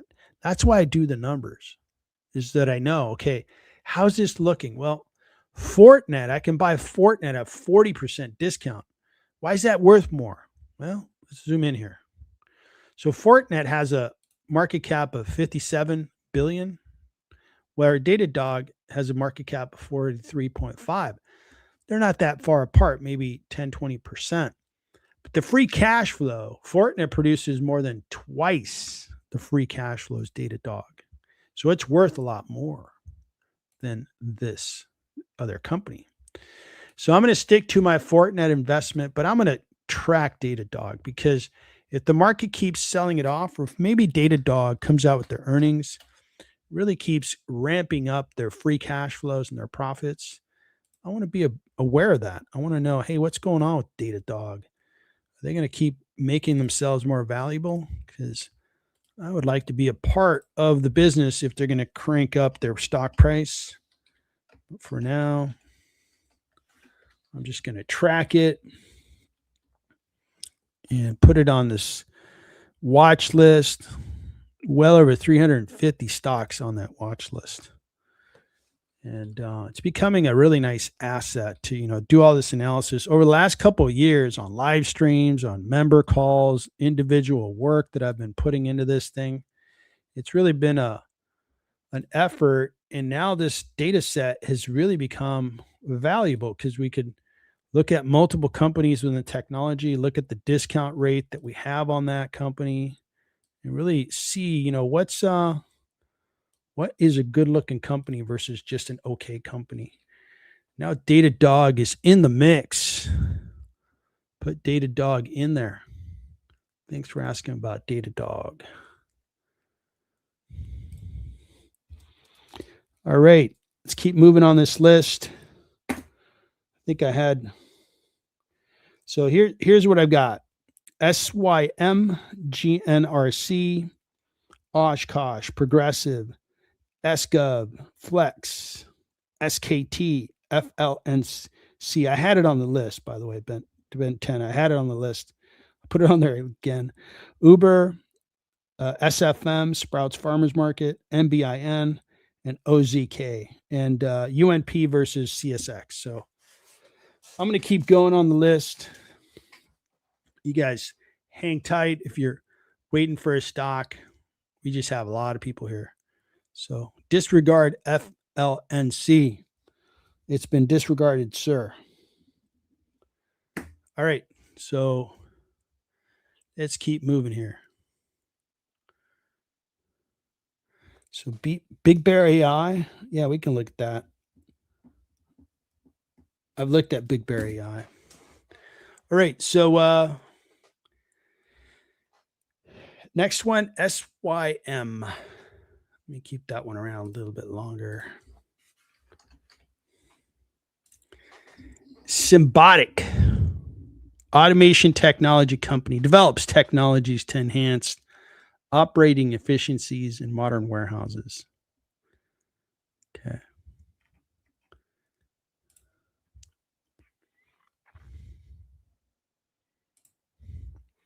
So this is one of their robots. You know, it's in the warehouse. This isn't new. We've seen this 20 years, 25 years. Now, this is somewhat new. And when you look at warehouses like Amazon, they have their own robot, I think, technology, and they have over 1 million robots in their warehouses that are moving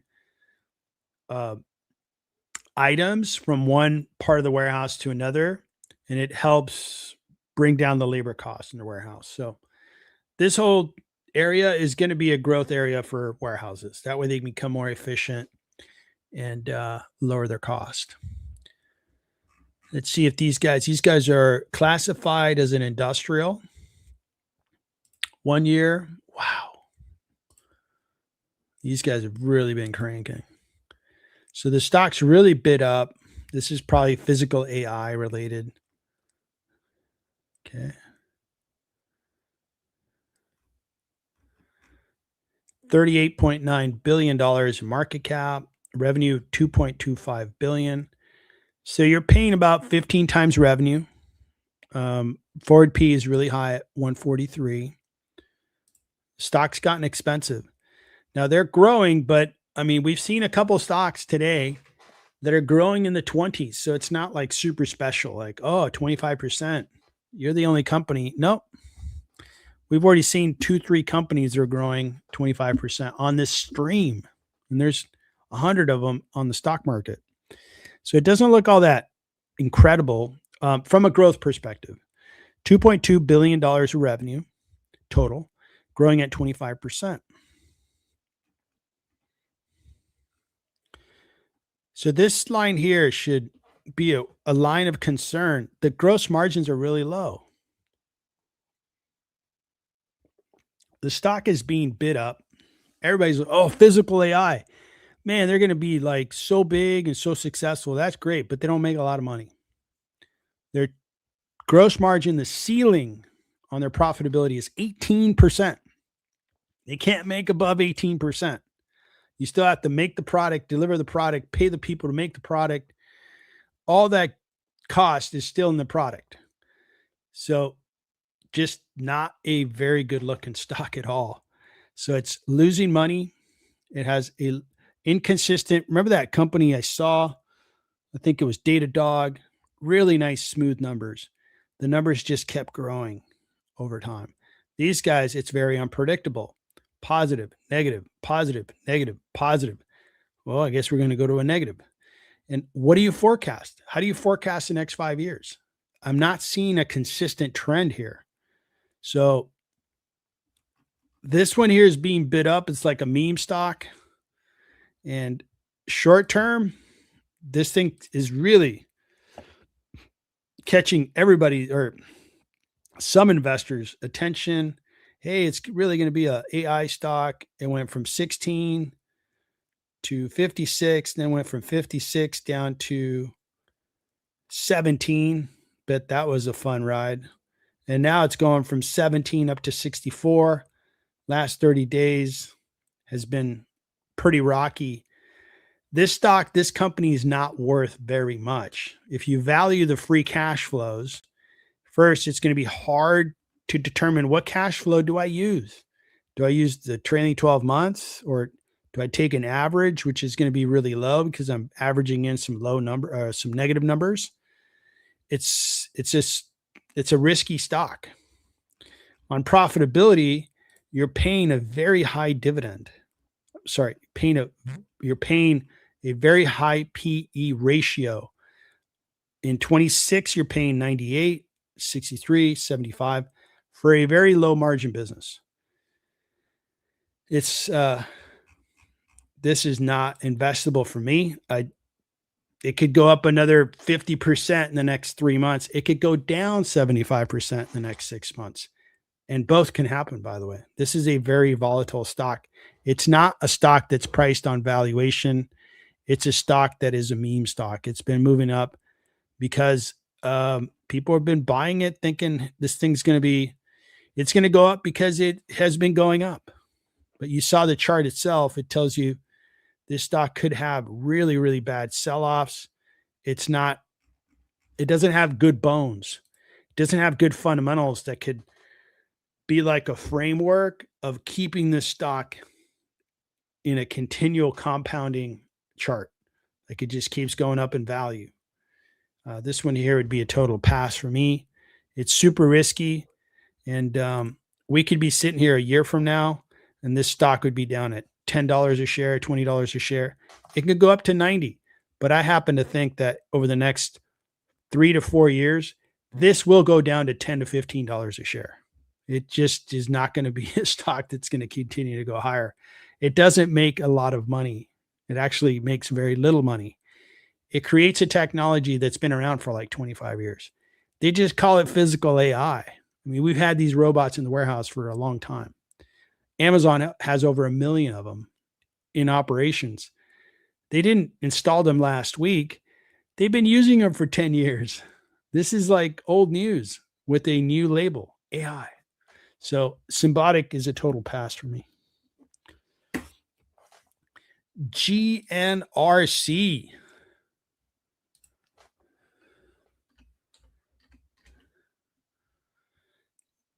Generac. This one here is just taken off, right? It was like flying high coming out of COVID.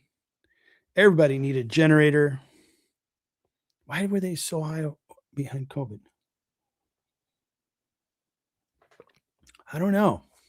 It wasn't like we were out of power during COVID. Weird. 1 year down 9%. For a while, this one was really bid up. It might have been here. Let me go to this tool here. It gives me the ability to look at stock changes.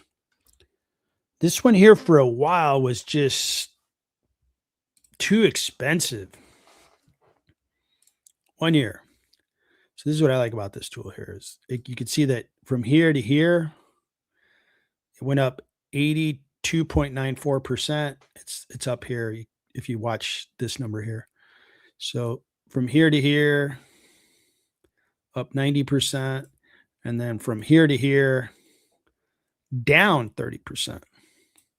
So this thing's kind of taking investors for a wild ride, right? From here to here, up 71%. So that's a pretty good return if you consider you have been in the stock for about 1.5 years, actually 2.25 years. So this one here's got some volatility, but let's take a look at the fundamentals. See, maybe we're looking at a good opportunity. Let's take a peek. So $8.28 billion market cap. These guys do generators. Okay. They probably are into battery packs now too. I know them as a generator company, but I'm sure they're getting into other things that are energy related. Okay, so forward P looks pretty sensible at 18.87. They are growing at 5%, 6%. They contracted here. They grew really fast here in 21. Why was that? Why were they growing so fast? I forgot. There was some story, and that's what caused them to be just go up like crazy in stock price. And free cash flow. See, this is a little more consistent here. $424 million. Gross margins of 39.45. Profit margins. These are decent numbers. Okay. So at 424 billion, growing at the rate they're growing, these guys are worth 8 to 12 billion minus debt. And when we look at their debt level, they are at about $1 billion of debt. So they're worth $7 to $11 billion in market cap value. They're at 8, right in the middle. This is not going to be an exciting opportunity. It's just going to be an okay opportunity in a stock that has been proven to be a very volatile stock. So this one here is going to be a pass just because there's not enough meat on the bone. If they had better profitability, better cash flow, and would therefore create higher value. What I did is I took the free cash flow, which was roughly 400 million, multiplied it times 20, and then by 30, getting to 8, and then 12, and then minus debt. So I contracted that $1 billion. So 70, 11 billions would be the range of value for this stock. And it's not enough. It'd be right in the middle. And it's like, well, I don't want to invest and make 10% and take all that risk. Can I find something that looks like it's 50% discounted and has a really nice growth trend? This one's growing at 5-6%. That's not overly exciting. So Generac is going to be a pass for me. All right, let's talk a little Oshkosh. I think these guys apparel.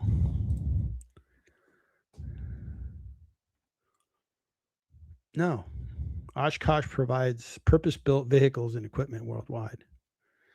The company operates through 3 segments: access, defense, vocational segment.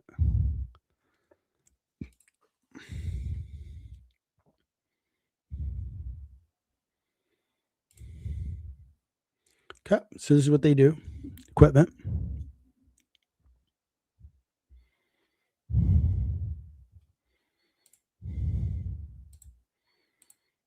Okay, so they do equipment, heavy machinery.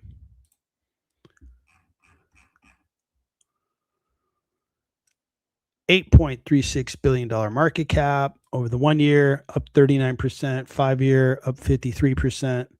They had a really strong sell-off from April 1st, 2024 up until March 2025 when they sold off really, really bad. Once we got all the tariff stuff behind us, this thing really rallied. Wow, it went from about $82 a share up to 142. Wow.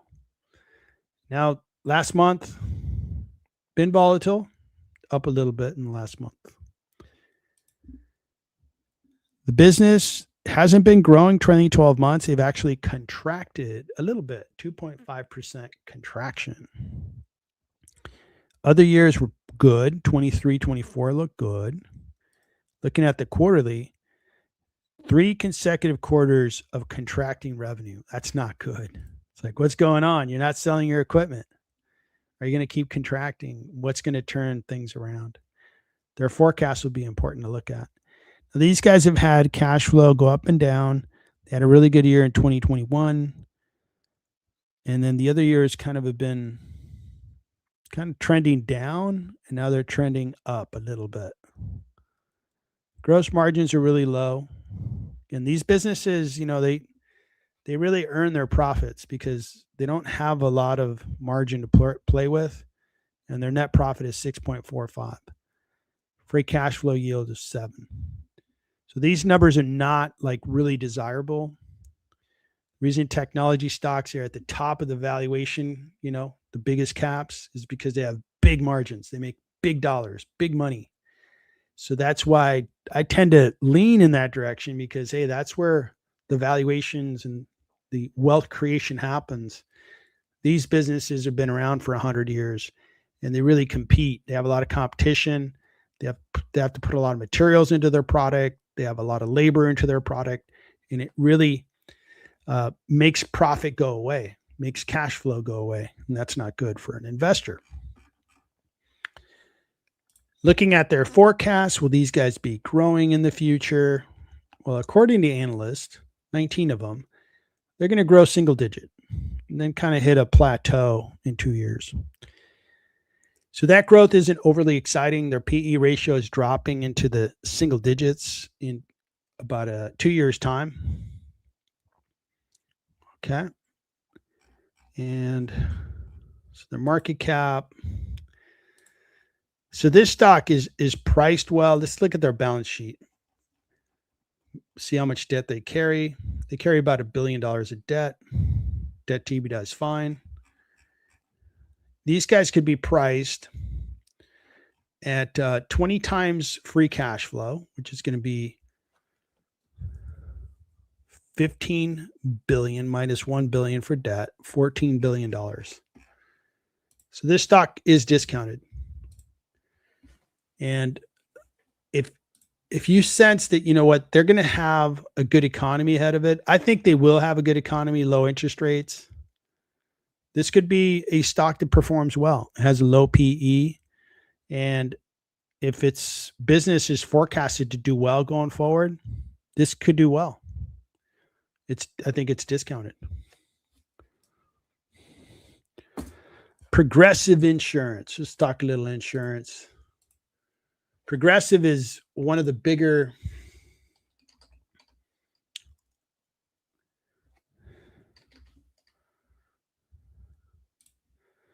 So this is maybe the biggest insurance company. Over the 1 year, it's been under pressure, but over the 5 years, you see that it was really doing well. It tends to grow faster than its peers, but it really got too expensive, and Progressive was paying out more money than their payout ratio on policies. That was just, they were paying out too much, and it really took away a lot of profits. Its dividends looking pretty good at 6.55, but you don't want to earn 6.55 while losing 11.5, right? That is not a good combination. Over the 1 month, this has been selling off, and its revenue continues to expand. Free cash flow, look at this beautiful growth in free cash flow. Profit margins look good. This is an insurance company, so they're just consistently creating profit, and it's not going to be like a manufacturing company like Oshkosh. They're not making something; they're providing insurance, and they have a lot of smart mathematicians, actuarians that are going to be sure that Progressive is set to make money. They're going to keep growing in 26 by 7.6, 7.9. Their profits are going to scale back this year and then begin to grow. I have a lot of research done on Progressive, and I also have it on Allstate. I could show you where Progressive stacks up against its peers. So first, the stock's discounted by 28%. It's a solid business. Progressive is one of the best known businesses. It has that high PE ratio. That's a really nice PE ratio. I changed the discount rate because it should be 7.5. And I think Progressive's a good idea right now.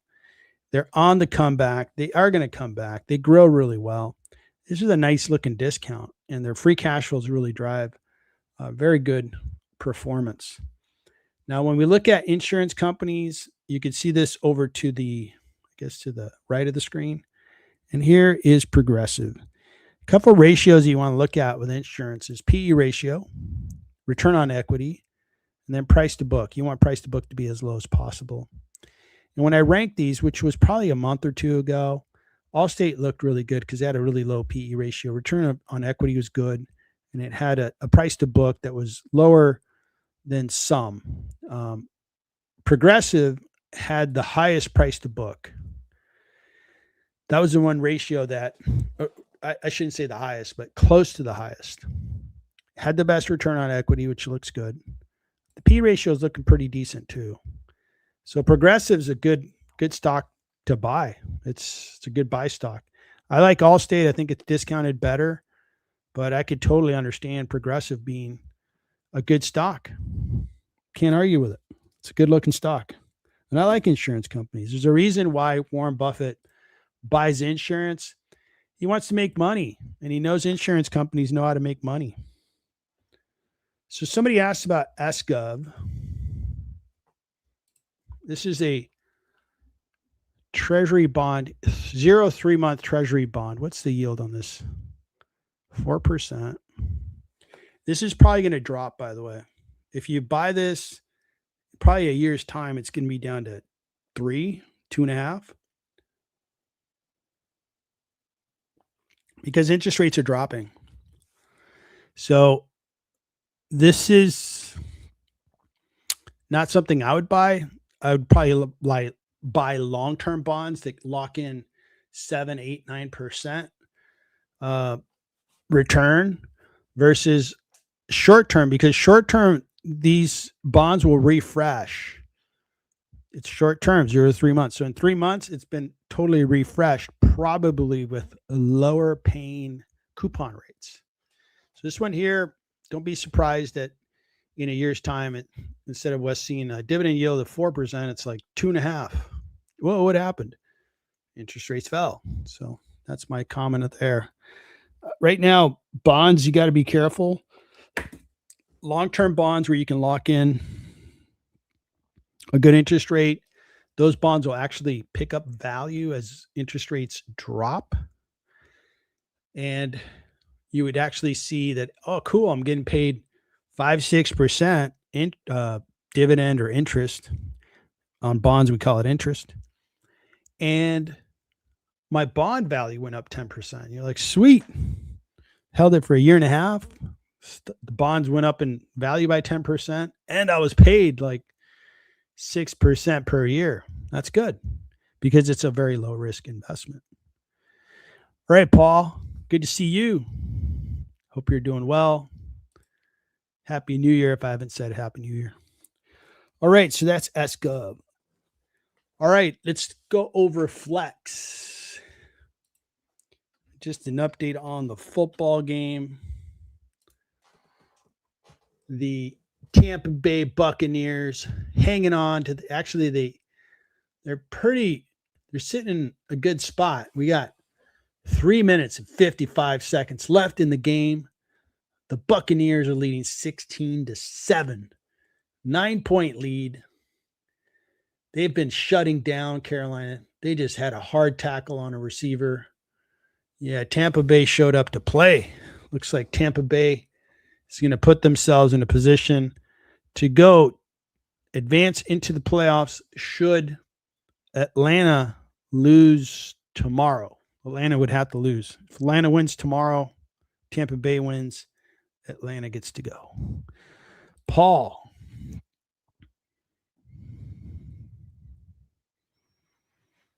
I'm thinking of rotating gains out of NVIDIA into something else. Yeah, it's a big question. Well, rotating out of semiconductor and staying within semiconductor is a tough one. But let me show you. I'm going to show you. I don't know what to show you there. It's tough to answer that question. I would say, I can show you stuff out of sector, and the stocks that I've been shown on videos. Study those videos, and I've got a lot of ideas. Like I just released the top 10 stocks out of the watch list. Maybe there's an idea there. All right, so Flex Ltd. provides technology, innovation, supply chain, manufacturing solutions to data center, communications, enterprise, consumers, automotive, industrial, healthcare, and power industries. Okay, so electric components technology. Let me see if I can put eyes on their product here.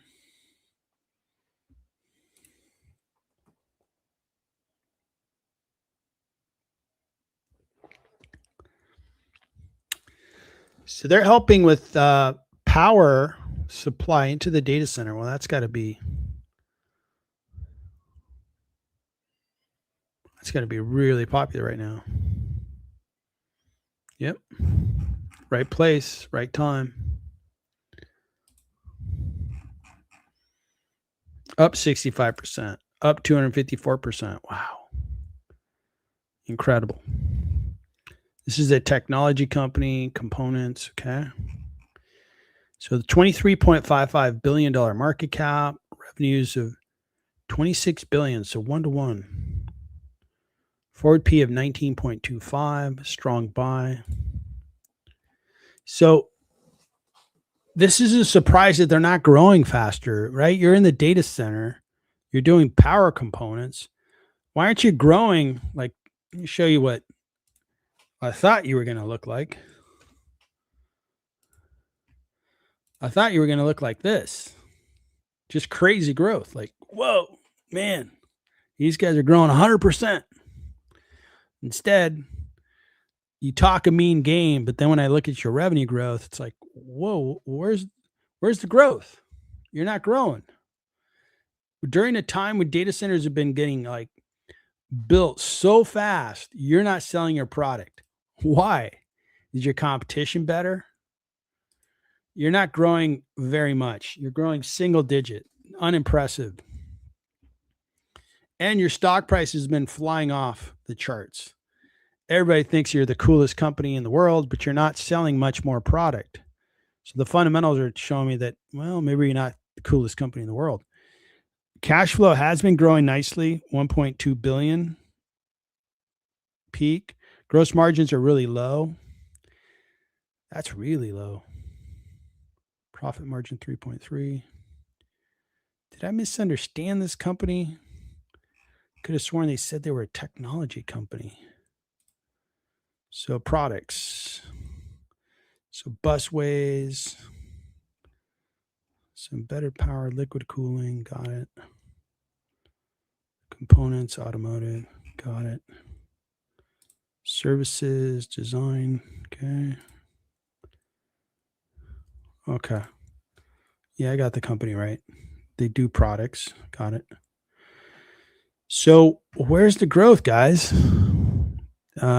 What am I missing here? Why aren't you growing fast? If you're right in the heart of the data center, like you're Astera Labs, you're in the eye of the hurricane. The hurricane, 200-mile winds blowing around you, and you're like, oh my God, we've never seen this in the industry. Or you're like NVIDIA in the eye of the hurricane, and NVIDIA is sitting there with winds blowing around them at a couple 100 miles an hour, and they're like, oh man, we're selling so many GPUs. Then you get to this guy and you're like, guys, you're not even close to the hurricane. You're nowhere near the epicenter of this growth, or maybe your product isn't all that great and they're buying other products. Just pointing that out. And they don't make a lot of money on their product. Their gross margins are below 10%. Oh man, you can't make a lot of money fast when you don't make a lot of money on per unit. Looks like the Panthers are making some noise, by the way. All right, so let's look at the balance sheet. They do have a little bit of debt, not too bad. Looks like the Panthers scored a touchdown, brought the score to 14-16. The Tampa Bay Buccaneers have the ball.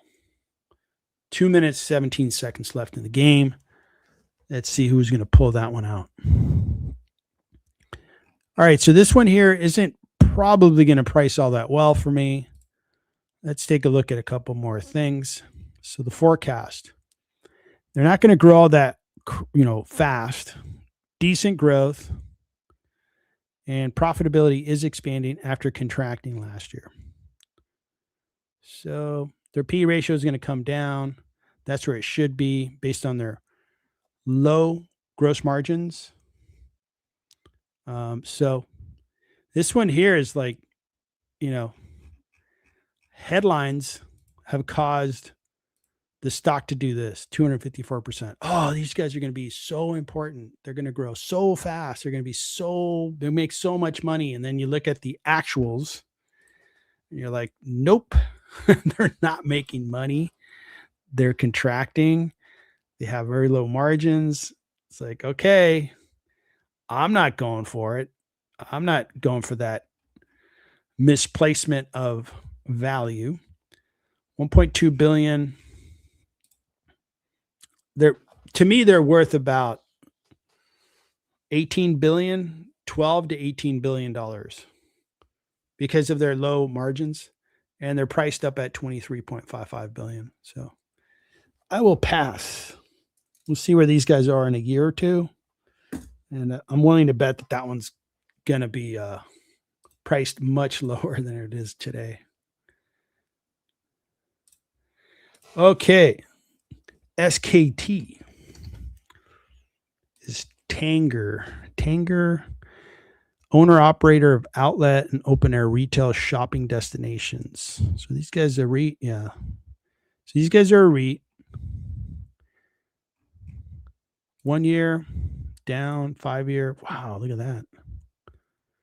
Yeah, I know why. It's because coming out of COVID, these retailers or REITs that had retail space were so sold off. See right here?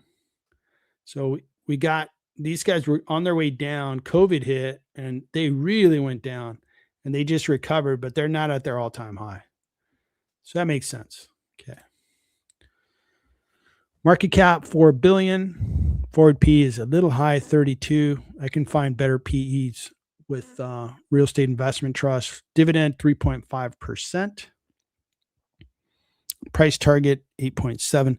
So this dividend's pretty good. It's just a REIT. REITs pay high dividends. They've been growing nicely, 10% the last trailing 12 months. And when we look at the forecast, they're going to grow single digit. Okay. The PE kind of scares me a little bit. I think it's kind of high. You can find other REITs that pay good PE ratios. They pay a good dividend, really solid businesses. This one, it looks like the big appreciation. Those who knew better bought it at the right time and took the elevator up to $33 a share from $14.50. And that was a really good move. But I think, you can't invest using the rearview mirror. You got to look through the windshield. And looking forward, there's just nothing out there that I think is going to help this stock a whole lot. You're going to be seeing about the same stock price over time. You can be paid a 3.5% dividend. That's not good enough. I'd rather see a nice, real estate investment trust that appreciates over time and pays me a nice dividend.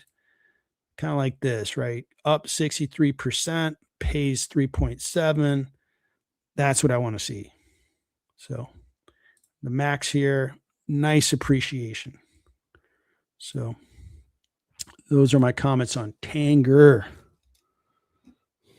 All right, let's take a look at railroads. Union Pacific versus CSX. So CSX, it's a railroad. And these guys up 12%. Nothing to write home about over the 5 year, just up 20% with a small dividend. And railroads are just gradually going up in value. And I don't own a railroad. It's just not, I don't see enough gains out there to be an owner. I think they are very stable. So I would give them that. But you have to pick exactly the right points to buy into these, because this thing, the CSX stock, has offered certain points to invest in it. And Union Pacific's kind of like in the same boat, right? 11%. You see certain points you can invest in it and probably be doing better than 11%, but it's kind of a hard way to make 11% plus your dividends, which would be a total return of like 25% over 5 years. These stocks are pretty stable, just growing a little bit. Coming out of COVID, we had big supply chain issues, so they were able to charge higher rates. But those days are over. Those issues are, no big deal. And when we look at both CSX and United Pacific, you see there's no growth. So what do? Like, you don't want your capital just sitting around. So Union Pacific, I have a full valuation on it, and I've tracked it for a long time and just don't think I should be buying it because it's fairly priced. It's fairly priced and it doesn't do much. So no, thank you. I'd rather buy into like UPS or FedEx. These stocks, FedEx is discounted by 25%. UPS discounted by 26%. They're really discounted because they sold off, and I think they're going to move higher. And these guys have, I think, a better path for growth. So I'm actually buying into UPS. So those are my comments on Union Pacific and CSX.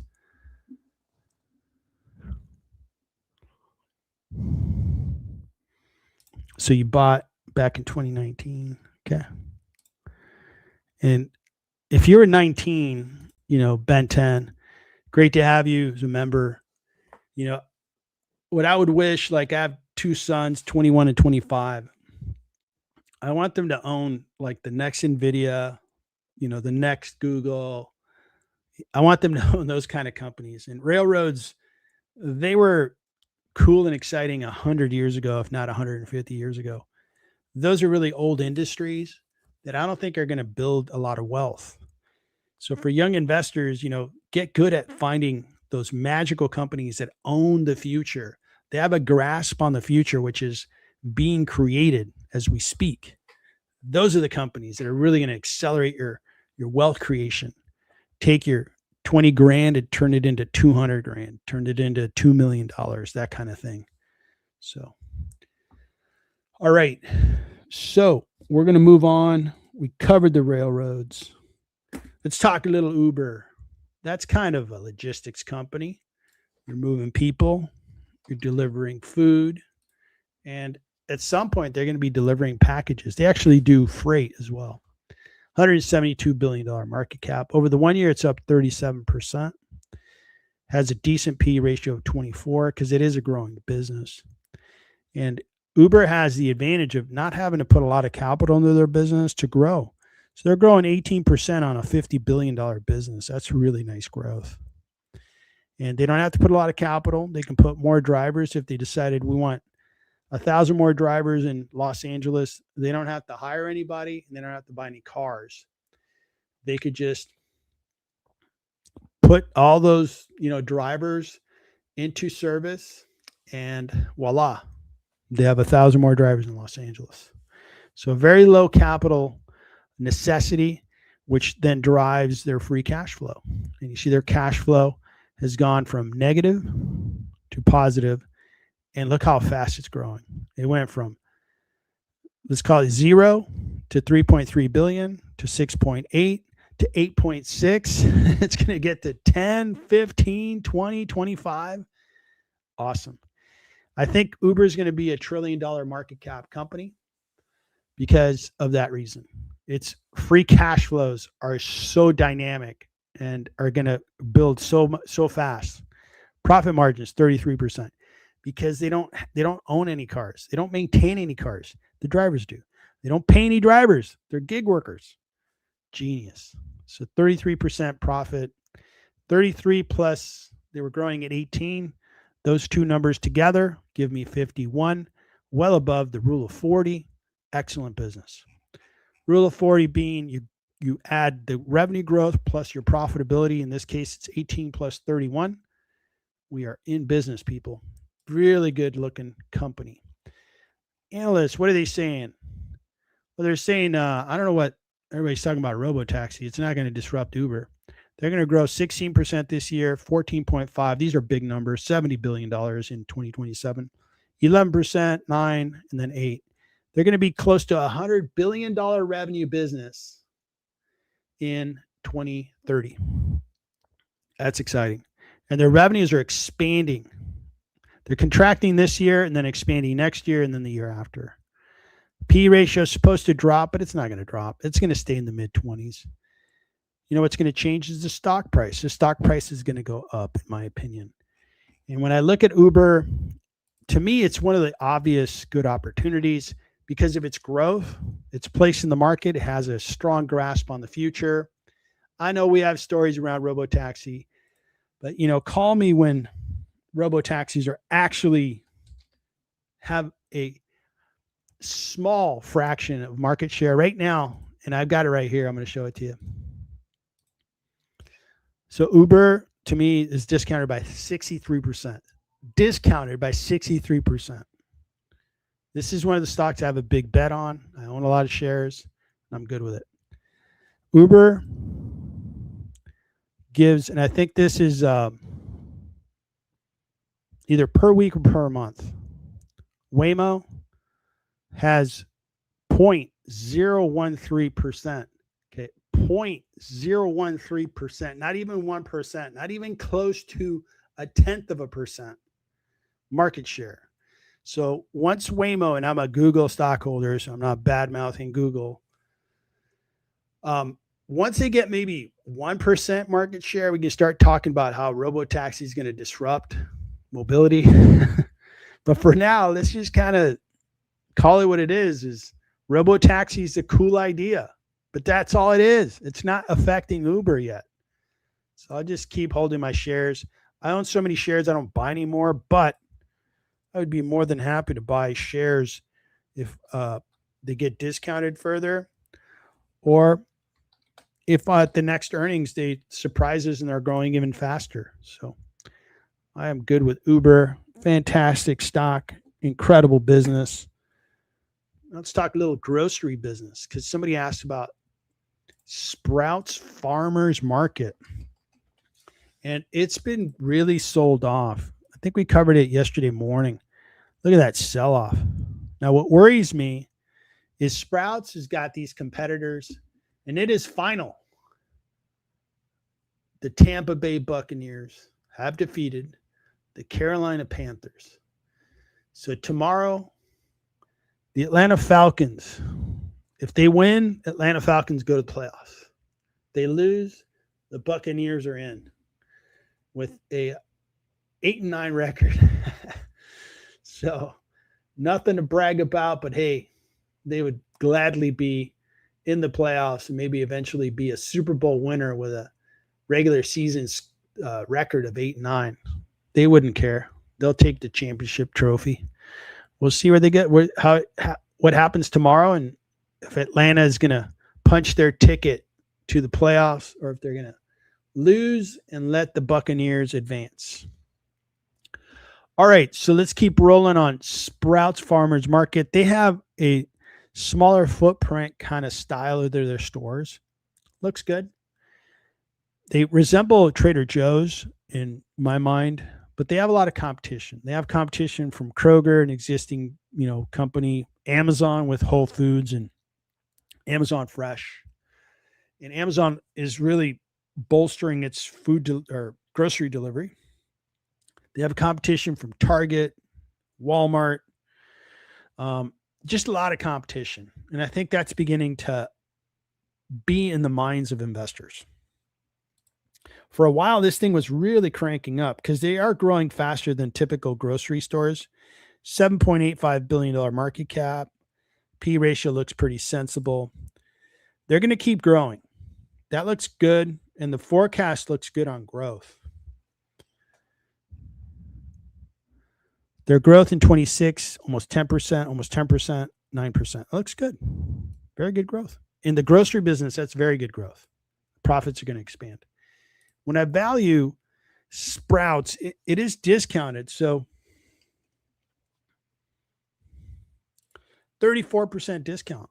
That's a pretty good proposition. We looked at this yesterday. So Sprouts is a pretty good idea. It's a lower risk because it's grocery. It's not like, we're doing rockets, launching them into space or anything. But it's looking like a good stock. I'm going to update my watch list because Sprouts is looking pretty darn good. Let's update this guy on the fly.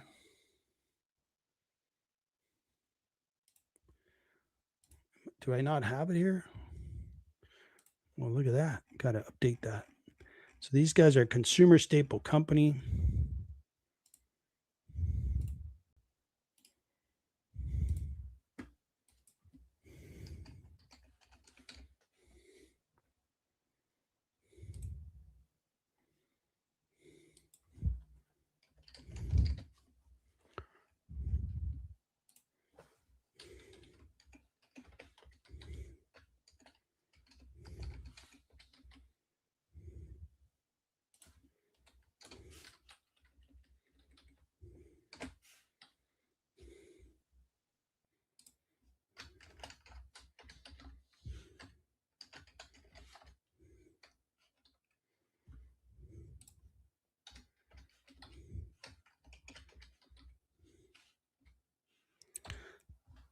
Bear with me. I'm just trying to update my watch list. Looks like I missed one here.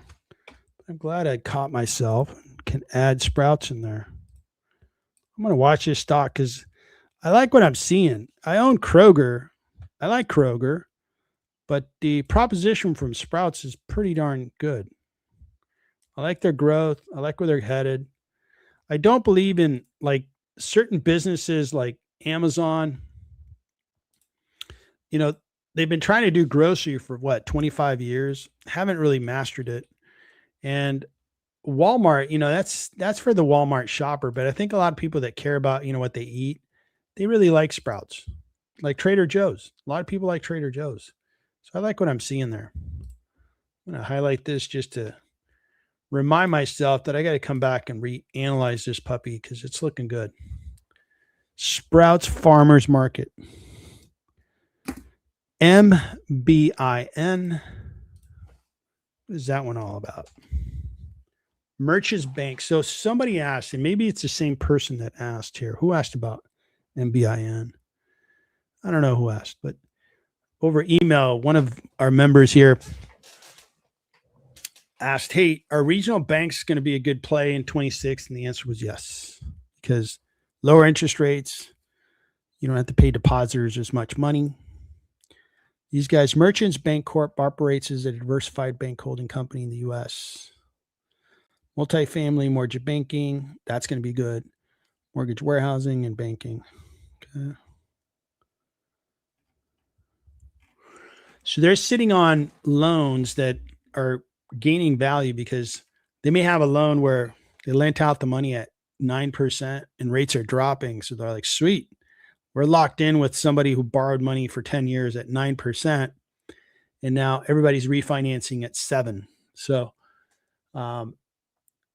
these guys should be doing well in 2026. The 1 month, pretty flat, not doing well from that perspective. This is what happened when interest rates went up. These guys really went up. They were already probably capitalizing on being able to, and I'm sorry, this is when interest rates going up or going down? Interest rates went up in 23. So they flourished here. Now interest rates are dropping. So the 1 year hasn't been all that great. So this isn't like a regional bank. This is more like a specialty finance company. Huh. Okay. Their net interest income, they've grown a little bit in the trailing 12 months. You see that they started really make money when interest rates were going up.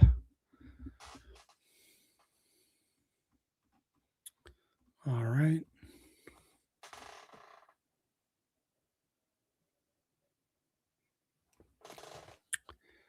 Okay.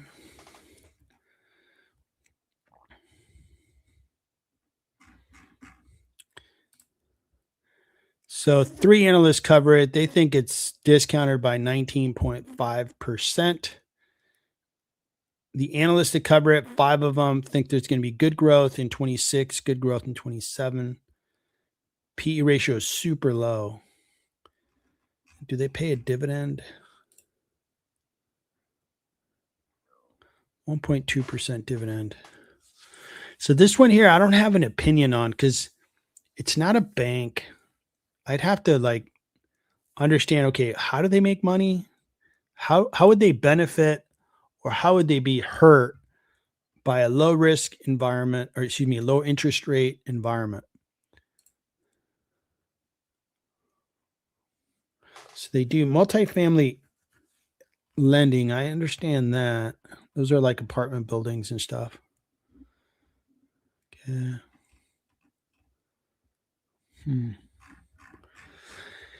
Yeah, I don't know about this one. If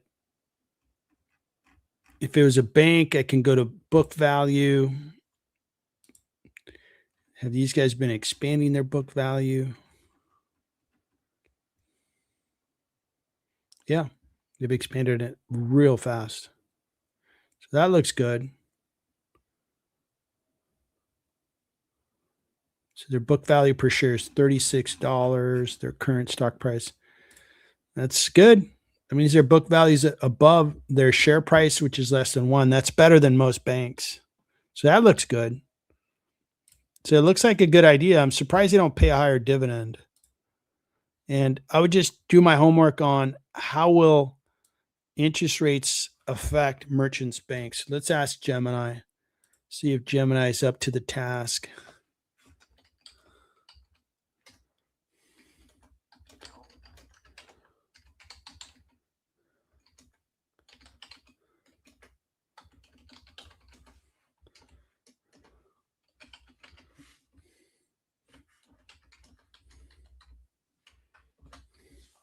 So how will lower interest rates affect this particular stock?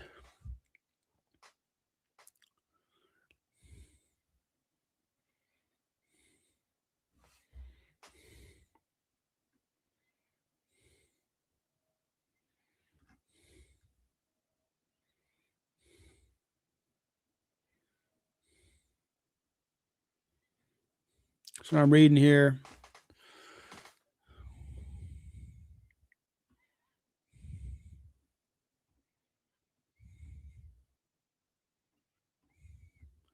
So this one's going to be a hard one. I'm not sure. I think it might go up marginally. It may drop a little bit, but I'm not seeing like a definite, well, it's going to be a great environment for them. I think regional banks are going to do well 2026, 2027, because they take deposits from local depositors and then they lend it out to car loans, home loans, all kinds of different loans.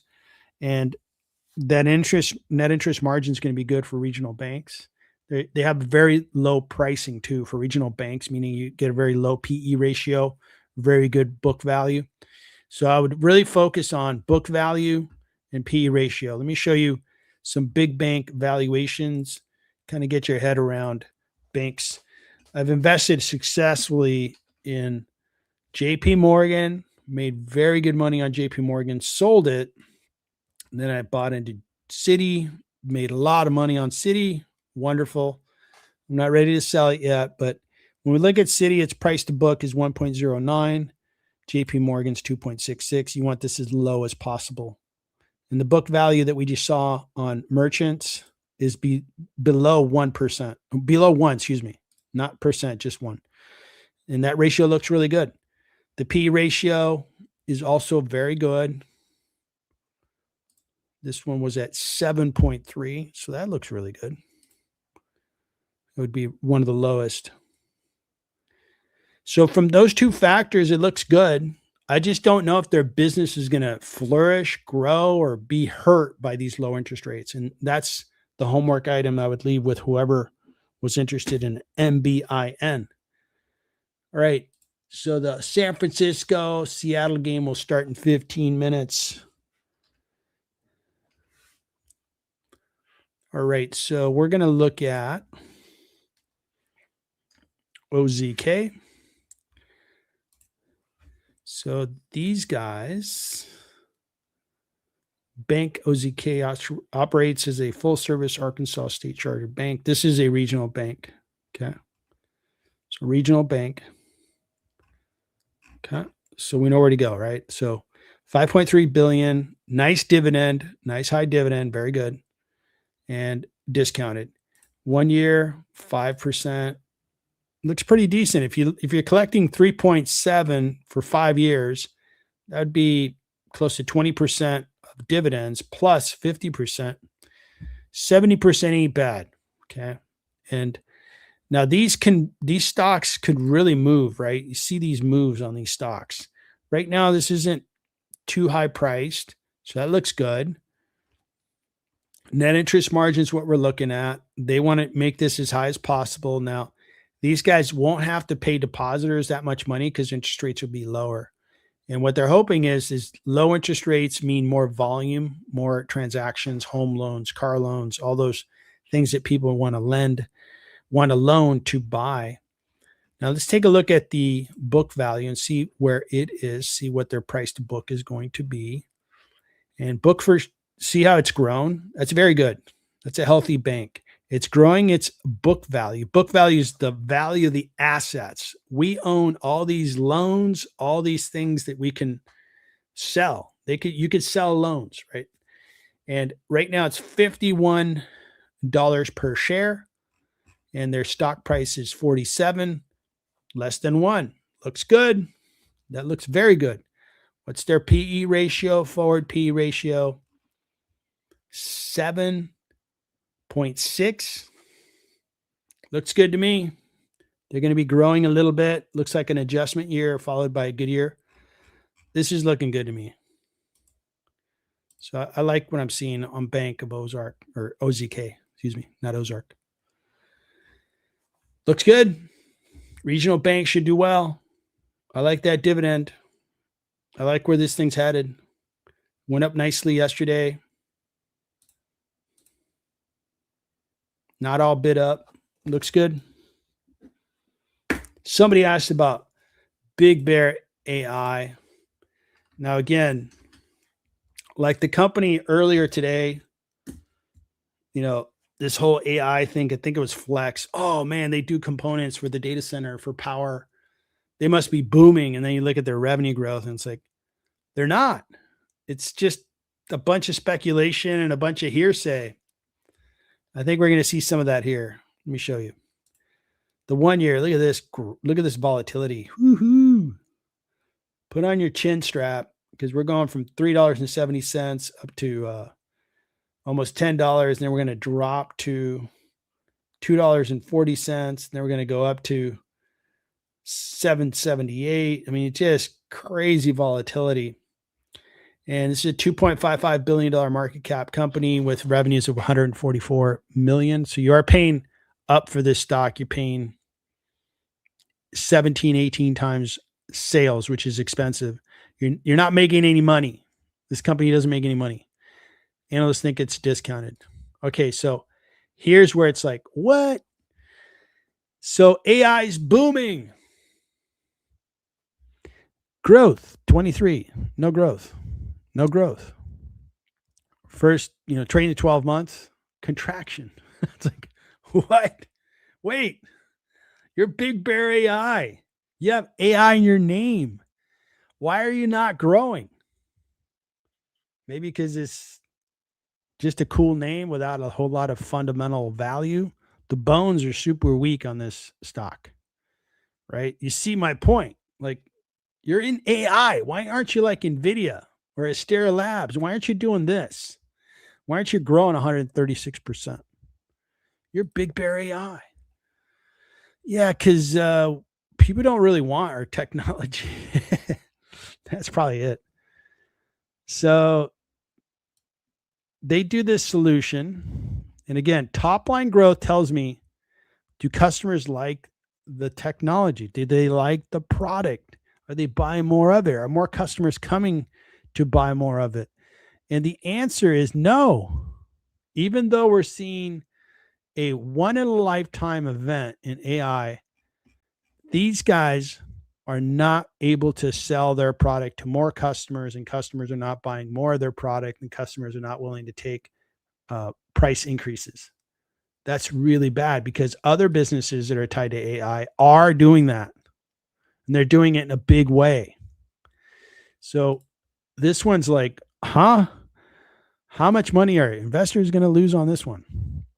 Because they just don't fundamentally have a good business. If you can't sell during your industry's biggest boom ever, it's like the gold rush, picks and shovels.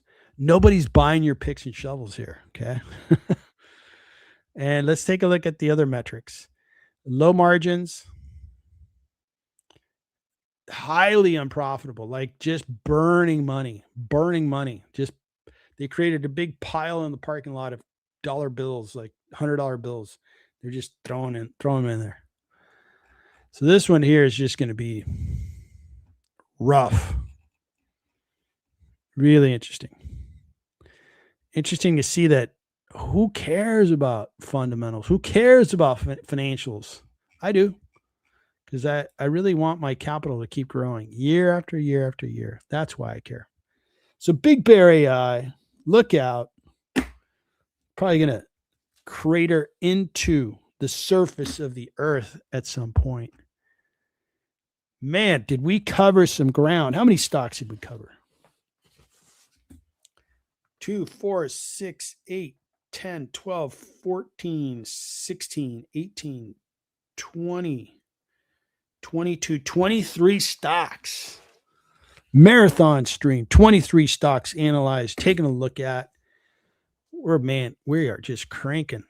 Michael Anthony, still with me. What's up, man? What will happen in 15 minutes? The football game is starting between the Niners and the Seahawks.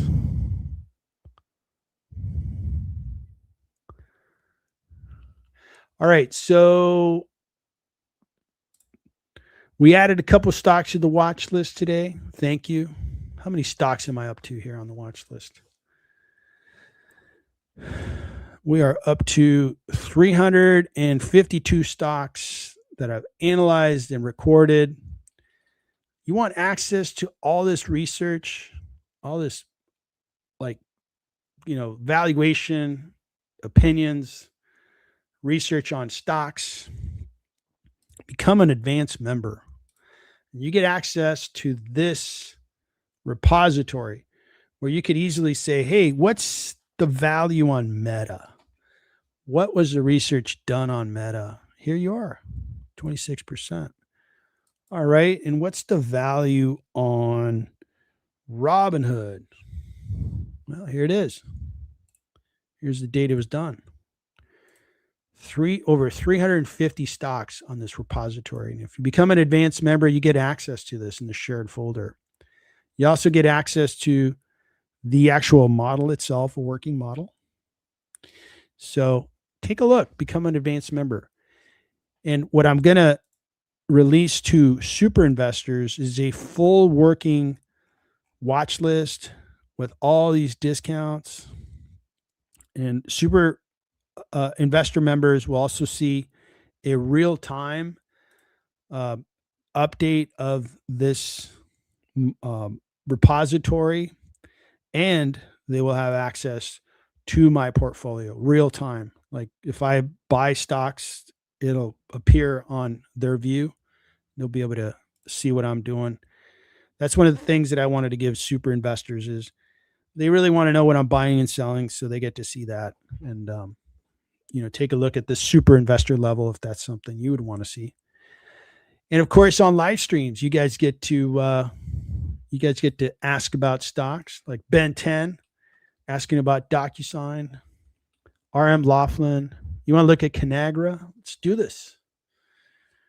Let's go Conagra, which I don't know if I'm going to like Conagra, but let's take a look at it. I think it's a food company, right?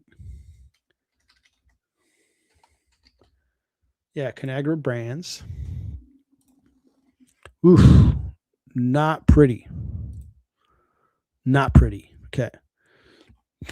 Conagra Brands, together with its subs, operates as a consumer packaged goods food company primarily in the United States. The company operates in 4 segments: grocery and snacks, refrigerator, frozen, international food service. Okay. So they do food. Okay. And market cap's $8.28 billion, revenues $11 billion. Big dividend. Forward P at 9.76. They've had a contracting business, which is interesting. Okay. And give me a second here, guys.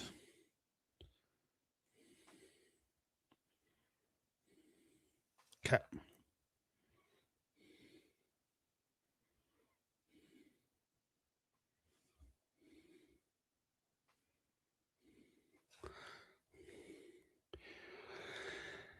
All right. So their business has been contracting. They're a food business.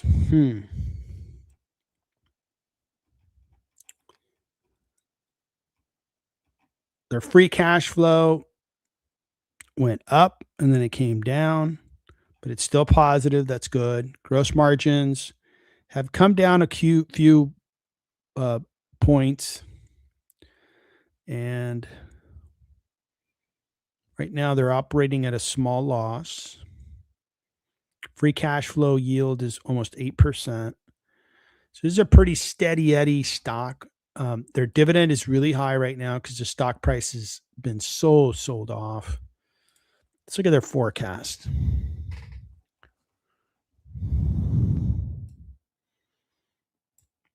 So their fiscal year ends May 25th. So this is the year we're in. The contraction continues. In the new year, they're still going to be flat, and then they're going to start growing slowly. So maybe in about 6 months to 12 months, this might be an idea. If you think they're going to start to bounce back, this would be a good stock to invest in because it will recover. This stock is not going to go anywhere. This company is going to operate forever. And they do have some debt. Debt to EBITDA is 4, so that is a little bit of a concern. They got to repair their business. They got to start growing, and then maybe would be a good investment. If they could start showing a little bit of growth and a forecast of growth, maybe that would be the time to buy. And that balance sheet, keep an eye on that debt because that debt's beginning to scare me. Debt to EBITDA 4, we're getting up there. DocuSign, I sold out of DocuSign last year, and this stock is highly discounted, but it's really been places. Let's look at the 1 year. Look at this. Just pretty jagged, huh? But overall down 28%.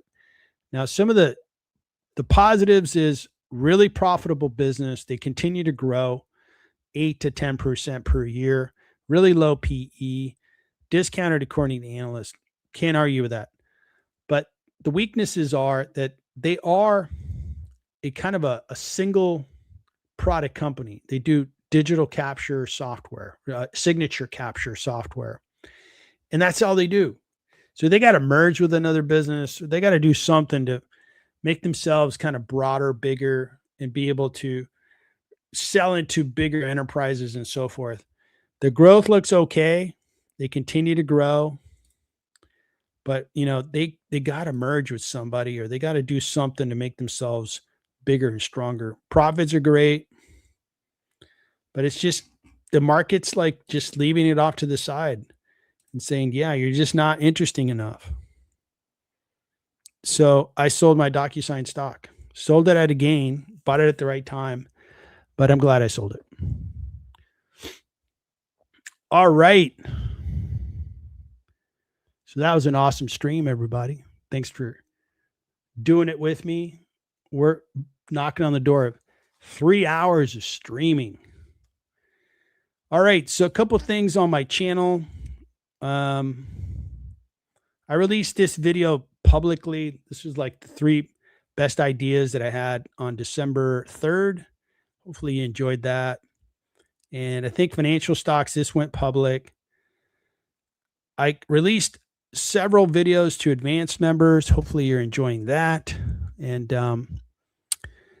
that's kind of like the way I research. I release videos to members, and then 30 months or more later, it goes out to publicly. And that's to reward members, because the number of members on my channel has really grown, paid members, and I really appreciate everybody's support on that. I'll continue to drive additional products like the one of the watch list and my portfolio for super investors. And I'll continue to create content for you guys. So keep the feedback coming, and we'll go from there. So that is going to be the stream. Thanks again, everybody, for tuning in. Enjoy the rest of your weekend. I'll be streaming with Daryl on Monday morning, and I'll see if I get a chance to stream again tomorrow.